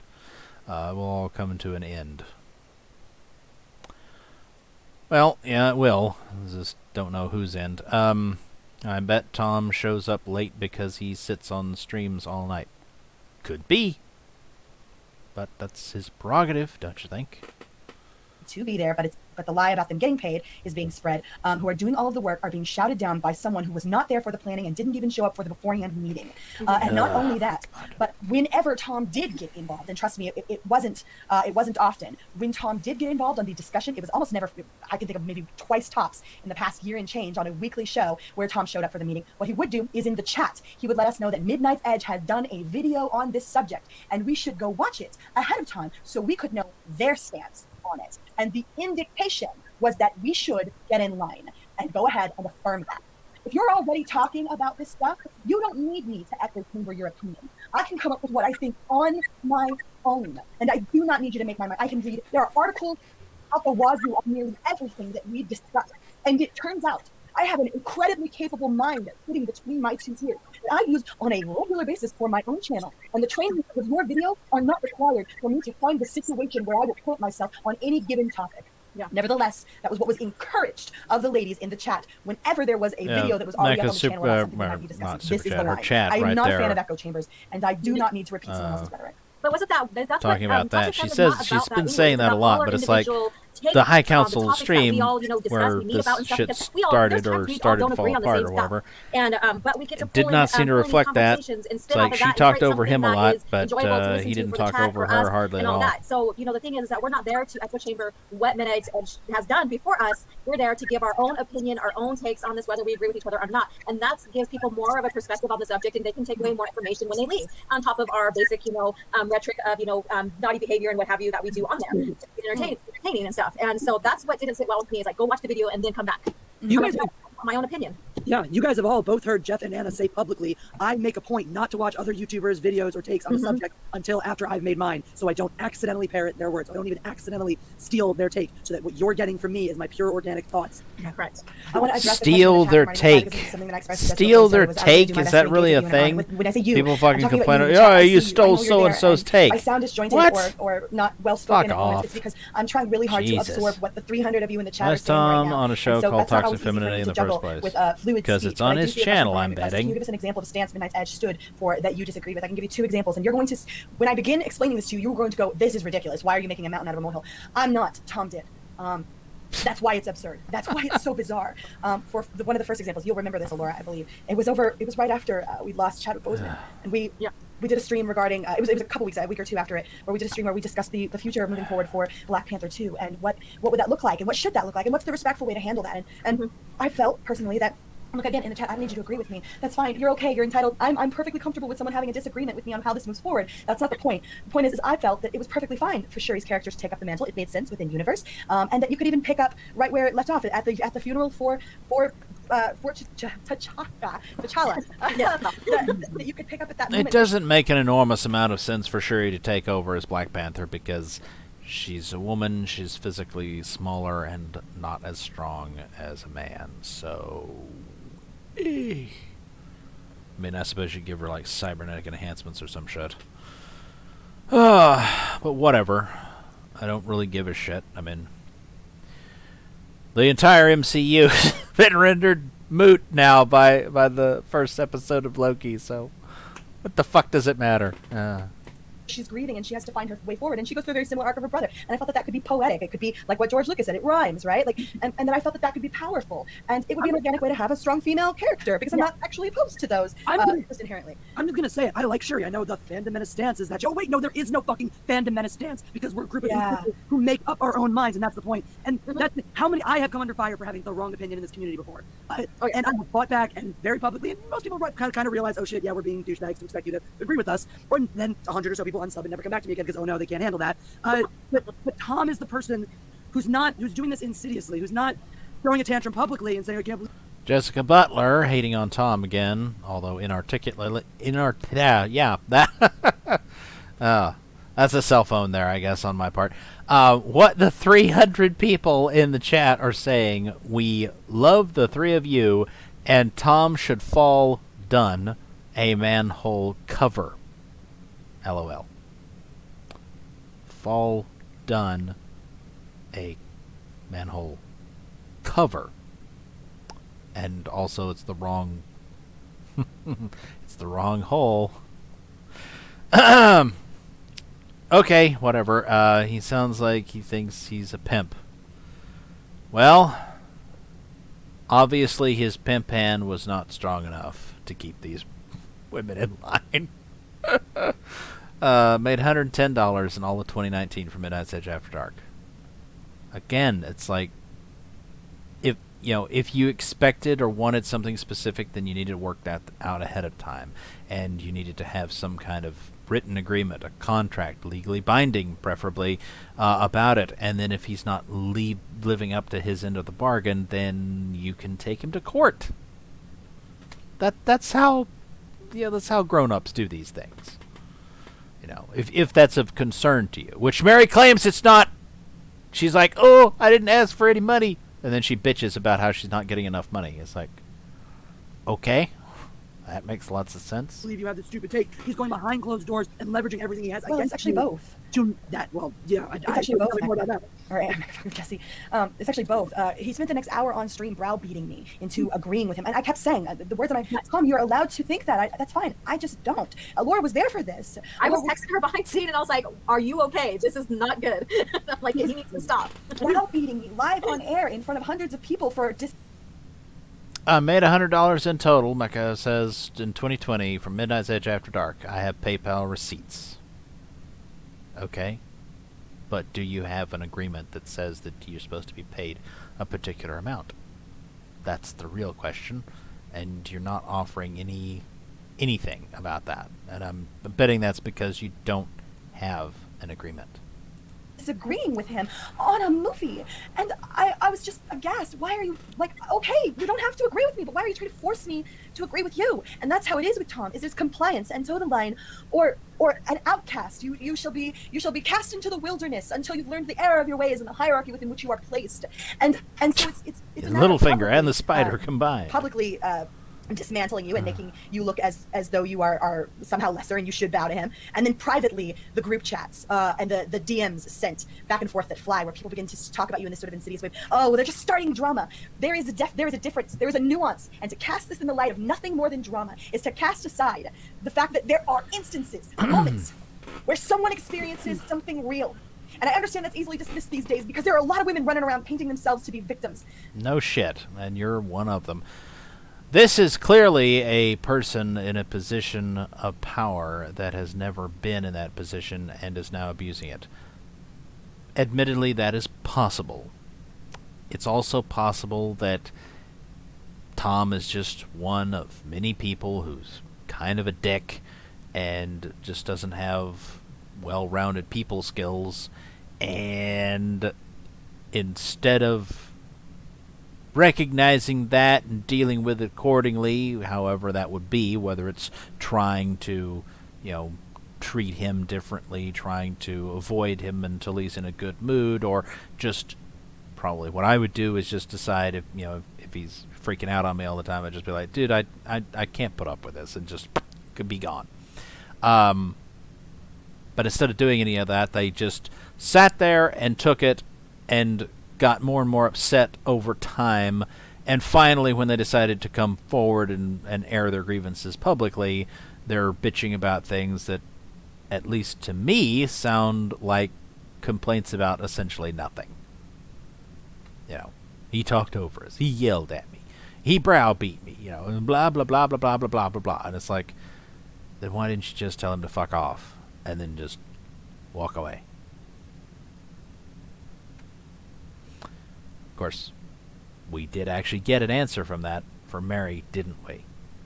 We did get an answer. The answer is she wanted access to that larger audience, and she was worried about losing it. That's how people,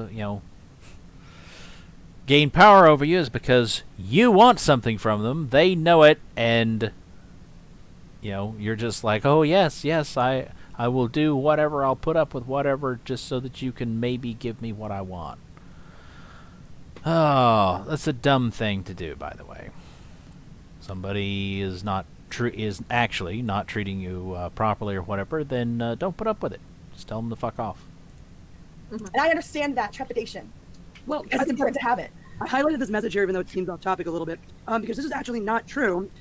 Mecca, you made less than that in 2020. I know this because Tom, I feel comfortable telling you this, because Tom, for some reason, out of the blue, decided to send me a screenshot of the PayPal receipts. And Bill, I think you made this mistake, Mecca, because in these PayPal receipts, you received $50, yes, but then you also sent back $50. You sent $50 at some point. So, I mean, sure, I guess that could be unrelated, but your net from Midnight's Edge then was only $50 for all of 2020. Holy fucking shit. What Mecca is saying is... Dr. Coffin Nails, this is why YouTube channels are going to need human resources departments. No, Dr. Coffin Nails, I don't know your political persuasion, but you're a fucking moron if you think that if you think that HR is a good idea for a YouTube channel, or for anything for that matter. When a company starts having an HR department, that's when you know that company is headed for trouble. Because the HR department is where all the fucking SJWs congregate. They infiltrate and they destroy your company from the inside like goddamn cancer. So you're a fucking moron, sir, if you actually believe that human resources is a good idea for anybody to fucking have. Gotta be fucking shitting me. How do these people get so fucking stupid? How do they not ever pay attention to any goddamn thing that happens in the entire fucking world and see how it is that things actually fall the fuck apart? Huh? How? How do they not see it? It's just amazing. Is corroborate. She received $100 in payments via PayPal from Midnight's Edge in 2020. And I can corroborate that because Tom, of his own free will, unprompted, decided to send me the screenshot that corroborates that fact. So I just wanted to put that to bed in case anyone had questions about that. Look, I don't know that YouTube channels necessarily need human resource departments. What they do need are people. They definitely don't. And they do need people remembering that sometimes you have to do the hard thing, and sometimes you have to say the thing that is not going to fucking help your channel. Sometimes you're going to have to put your own ass on the line. And yet, I'm betting that this whole thing has actually helped her more than it's hurt her. Certainly sounds like it so far, doesn't it? These women, these people in this community, and not just women, I am well aware of the fact that it is not just women that Tom bullies, but these people, they're grown-ass adults, and they can ultimately make their own decisions, and there are a lot of reasons to go hang out on Midnight's Edge with Tom Connors. I don't blame you. I mean, I can't really think of one. Well, their access to let's not be disingenuous. Access to a 200,000 subscriber channel is a dream of every 1K channel out there. Access to an... Is it really? I mean, maybe it is. I don't know. You know, I don't know. A part of me is tempted to say, you know what? I should contact Tom, and I should see if he'd be willing to have me on his channel. It's like, what do you say, Tom? You know, let me get inside and see whether you're really the piece of shit that everybody says you are. I'm betting probably not. But if he is, then I could report back that, yep, he's a piece of shit. You know, and I certainly wouldn't stand for it. I mean, if one bitch fit, where he's acting like a fucking 2-year-old throwing shit around or whatever, is all it'd take for me to be like, dude, everything they said about you is true, isn't it? Oh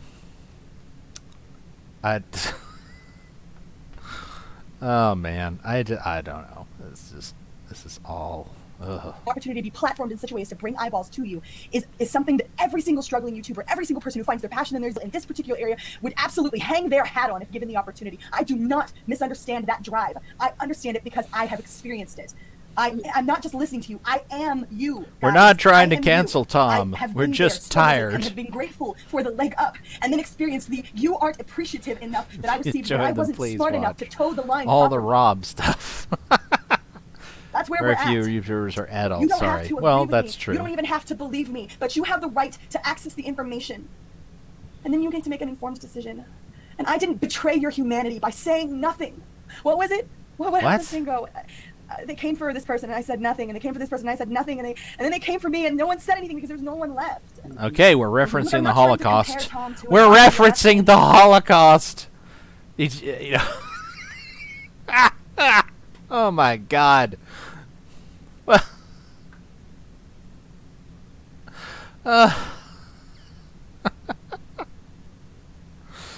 Oh man. He's a Yahtzee. I'm saying He's an emotionally abusive person who will take advantage of you. Will use your labor. Just like Hitler. And shut you down when you don't bolster him enough. Yeah, and don't get me wrong, I appreciate coming into Toxic Fam. I appreciate, you know, the being on the channel with that many subscribers and stuff like that, because I came into YouTube. There are some things that don't work very well, man. Look at this in the chat. Andre and Rob can do me by themselves. It's Midnight's Edge is an abbreviation, but that's a bad sentence to put that in. It's like Andre and Rob can do me by themselves. Be even worse if Mega said it, because Rob already is doing it, right? So they're like, yeah, I can I can take a double team. Oh man, me and Rob is the best part, and Andre runs the live streams. Like I said, I don't watch, so I don't know. What is Andre position on all this? Sounds like he is probably in Tom's corner, which I guess is good, because otherwise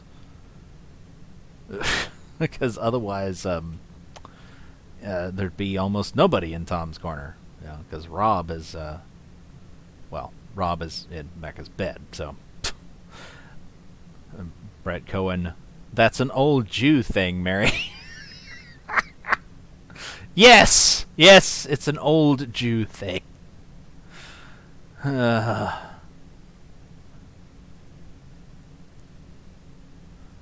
me get this straight. You let Tom emotionally abuse you, maybe? I don't know. For a $100 payment per year? Hey, Tom, fuck you. Well, I'm sure it was not an agreed upon, hey, I'll pay you $100 a year if you let me abuse you.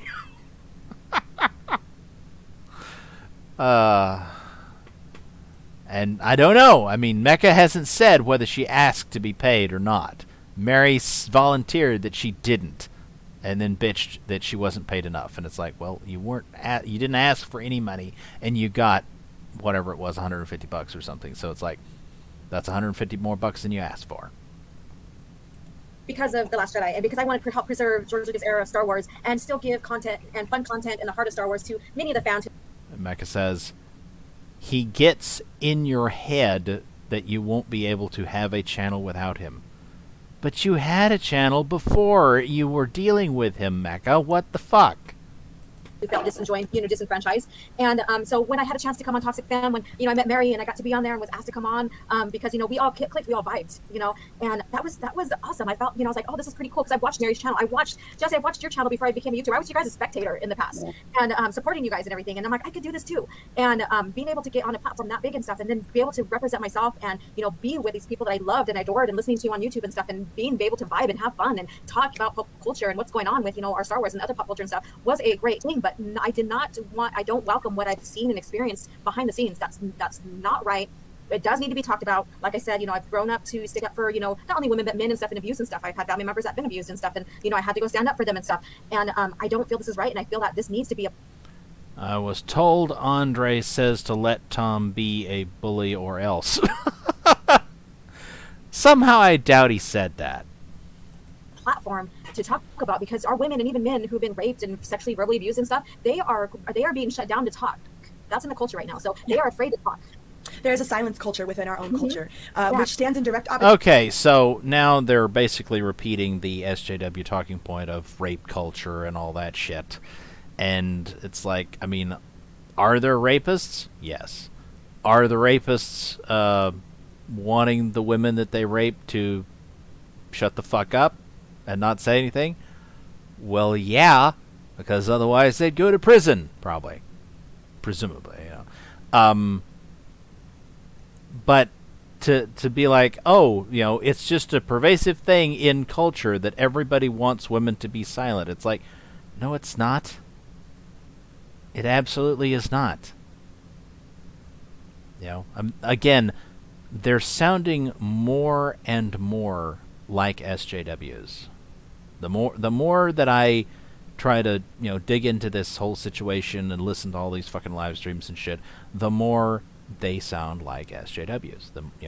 They talk about, their truth or whatever, their experiences and whatnot, and they talk about things that, except for, like I said, a few things, like the joke, which, like I said, if I were Tom, I wouldn't have even read that super chat. Probably, certainly would not have have tried to keep that joke going or whatever. But it's just like, no, it's apart from that, it's like most of it just sounds like a bunch of bullshit. It's not actual abuse, as I already pointed out. It's like what I've already pointed out an instance of real abuse, of real darkness, as some dipshit in our chat fucking talked about. Ooh, this is dark. It's like, it's not dark. You don't know what the fuck you're talking about, dickhead. But like I said, it's just like, they're complaining. They're, again, I mean, she it's like, she says, "Oh, Tom did it," but it's like, no, you're making a mountain out of a molehill. If you had such a problem dealing with him, if he's just an asshole or whatever, then why didn't you just leave? And like I said, we have our answer, I suppose, which is they did want access to his audience. So, I don't know. In a way, it's not unlike someone. Doesn't have to be a woman, by the way. It can be a man too. Kind of prostituting themselves so that they can get what they want, and then complaining about how, well, I've been treated like I'm just a whore. And it's like, well, you're acting like one. You're doing whatever is required of you to get what you're after. And then you complain about it. It's like, it's your choice. It was your choice. It's like, again, if it was really like such a so trying for you, then why didn't you just leave? Why didn't you just say, I'm out? I would have. I don't care. It's like, I don't care if it was actually like making me money. I mean, obviously I'm not making any money off YouTube, but it's like, even if I was and I was working for Tom and Tom was like, "Oh, I'll ruin you," or whatever, I'd be like, then ruin me, fucker.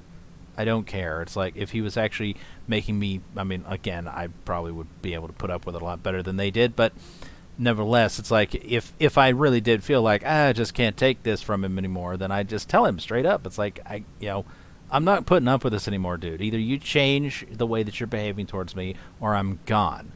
And then he tries to blackmail, but like, okay, that was the wrong answer, because that is you treating me like shit, which I just asked you not to fucking do. So, I'm gone. And if you want to pursue some kind of vendetta and try to fuck me over, I can't stop you, whatever. You're welcome to do whatever the fuck you want. As long as it doesn't rise to the level of illegality, at which point I will get a lawyer and go after your ass. Anyway. But, like I said, they're not doing that. They're not fucking doing any of that shit.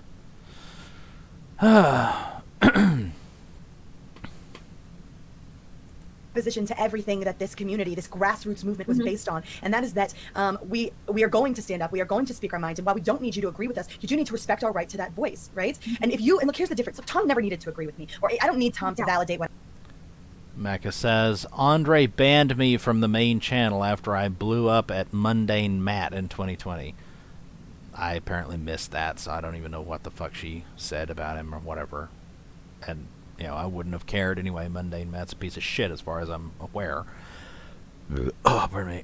Meanwhile, Tom has been DMing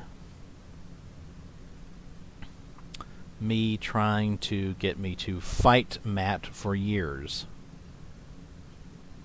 What, he wants you to manufacture drama between the two of you to help grow your channel, maybe? Is that what he's suggesting you do?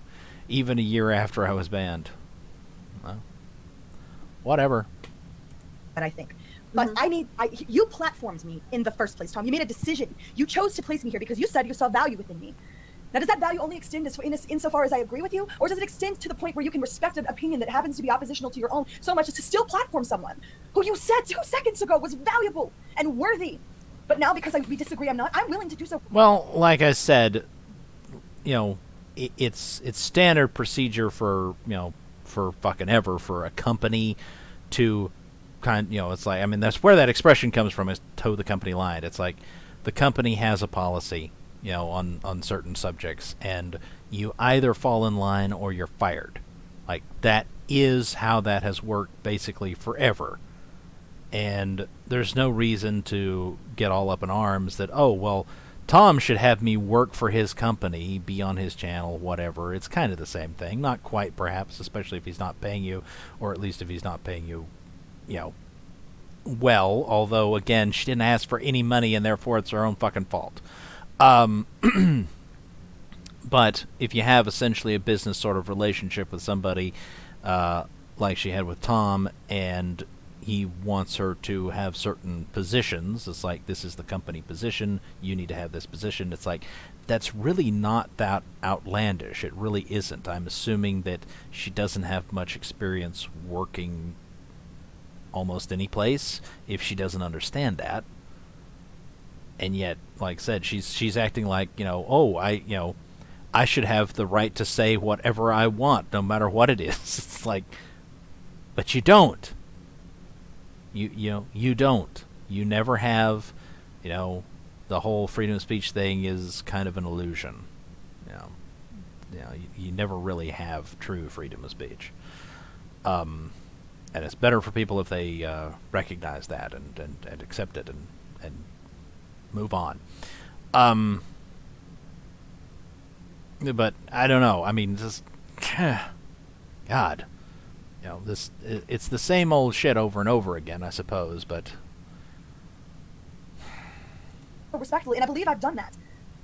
Where does it end? Where does the line of grace and understanding that we can walk away and still be friends and agree to disagree end for you? Because if it can't go any further than the ridiculous stance that we can't agree on something as simple as whether or not Shuri is the Black Panther moving forward, then we can't function together. I have to step away.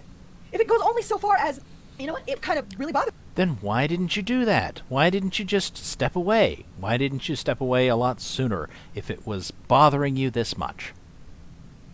Me that Baby Yoda was eating the last of this woman's species eggs.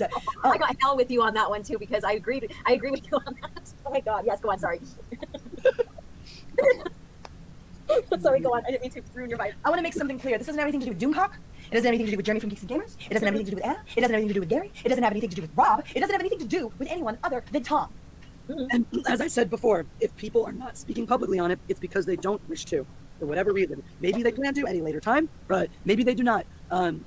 Please respect their wishes. If you start pestering them, you will force them into it. You will force them to choose a side, or neither. Most likely, they will choose neither side. So if you like one person or the other, if you pester people about it, the result is probably going to be to not ever want to get involved. So you're not helping anybody. I didn't ask for anybody else's backup because, crazy enough, maybe they didn't have my experience. I am not sitting here asserting that Tom treats everyone this way. Funnily enough, it would probably not benefit Tom to treat, Jeremy and Gary the way he treats me. So it's probably not likely that they've had the same experience The level of simping. There are a lot of reasons why that would benefit Tom. Maybe because, I don't know, an 8.5K channel can't do to you what a 200K channel can. Like I said, I know what I'm doing. I know that I'm burning a... What can a 200K channel actually do to you, though? Is he going to order his audience to not view your channel? Do you think they're going to listen? Is he going to order them to go harass you? That could, or targeted harassment can get you kicked off the platform. So I doubt he'd be stupid enough to do that. So, I mean, what are you suggesting? What is do you really think that he's going to spend all his time bad mouthing you? It's like, again, that's going to drive his audience away, don't you think? It's like they're not. I mean, unless they just hate your guts for some reason, they're not going to show up to his channel just to hear him talk about how bad you are. You act like, ooh, big channel, got power. It's like, not really. Not in any real measurable sense. Mundane Meta is involved because Tom can get away with fighting with people. That's not an explanation, Mecca. A lot of bridges likely here tonight. Because the weird thing is the weird reaction here is for people to circle the wagons. And trust me, there are DMs flying. They're absolutely flying right now. And don't listen to someone who says otherwise, because they are lying to you. And if you're stupid enough to believe it, you deserve to be lied to. Yeah. But here's the thing. Tom has no reason to treat the people who can help him. Probably because Tom is trying to get him and me to fight. The same way Why, he treats though? someone who he gets free labor out of every week and can also simultaneously browbeat live on air and expect me to be sorry for it. Yeah. And again, you guys, we're not talking about cancel culture here. You go ahead, still watch Really? the Women of Toxic Femme, go support them. I want you guys to go support them. They're amazing. They put in a lot of work and Monday Night stuff. Matt is It's just worthless. speaking the Yeah. truth here, speaking some, our truth, getting it out. This has been a long time coming. It seriously has. You guys have no idea. Tom does not want how to long this has bang Tomb Cocker Nerd For those Neurotic. of you in the chat Now, room, right, you who are don't not know here, that. messages To be earlier, perfectly there are fair, more sir, different people you watching. do not Why know should I handle this, that. privately. I tried. I tried for over a year. Probably for not, closer to but a you year don't and a half know. to handle this privately. I tried. Mm-hmm. Yeah. And look where we are now. Mecca dealt with her thing publicly, and now we have other me, Laura, and I'm sure other people are and will have been discussing things who are all realizing, oh shit, it wasn't just me. It wasn't just me. Well, I'm not alone in thinking this. I have had private conversations, again, which is why I'm very much stressing. Do not bother people who have made it clear they don't want to be bothered, because I've had private conversations with people who have made it very clear where they stand, but that they do not wish to be brought into it publicly. And those private conversations are not people, informing me one way or the other that they want to take sides or whatever, but that, oh, hey, I had an experience too. I don't wish to go public with it. I don't wish to be involved. I handled it. I was able to, get away with it in whatever way. But yes, I did have a corroborating experience. So yes, I believe these other things I'm hearing. And that's what happens when somebody who has been being a fuck for a long time suddenly gets called out for being a fuck. It's not canceling for 1,000,001 reasons, mainly because no one's taking his platform away. There is no power ability to do that. No one. Well, but the way that you're talking about him, it's like you're maybe you're not actively trying to get people to leave his channel, and you keep on giving lip service to the idea that no, if you want to watch, go ahead and watch. It's like, but you're talking about the man, in such a way as to make people not want to watch him if they believe you, which I don't necessarily believe you, although I don't, I never did watch him anyway, so what? But it's like, yeah, if I believed everything that you're saying, and certainly all your simps here in the chat are believing you, I wouldn't want to watch, that asshole. Now, would I? Mecca says, I tried. I did everything except go to Andre alone. I have talked to the Midnight's Edge crew to get this resolved. Well, who is the crew? As far as I knew, Midnight's Edge basically consists of Andre, Tom, and Rob, and you're sleeping with Rob, so is Rob the crew? Is that the crew that you're talking about? I talked to the crew, I talked to the crew. It was pillow talk. Okay, I did not realize what time it is. I have things that I must go and do. So this is going to have to be a multi-parter. As a matter of fact, as busy as I'm going to wind up being, this may have to be a 3-parter because it's a 3-hour fucking stream, and even at 1.5 speed, I've had to do so much fucking commentary that we're only an hour and 11 minutes and 46 seconds into it. So, all right. We're going to go ahead and call it good on this one, and put this, what is this? This is Thursday. Put this out tomorrow, and tomorrow I will try to get the other 2 parts done, and I don't know if I'll put them out over the weekend or wait till next week to drop them or whatever. But anyway, until the next part of this ridiculous thing. Oh, 3-to-1 ratio. Oh, shit. All right. Until the next one.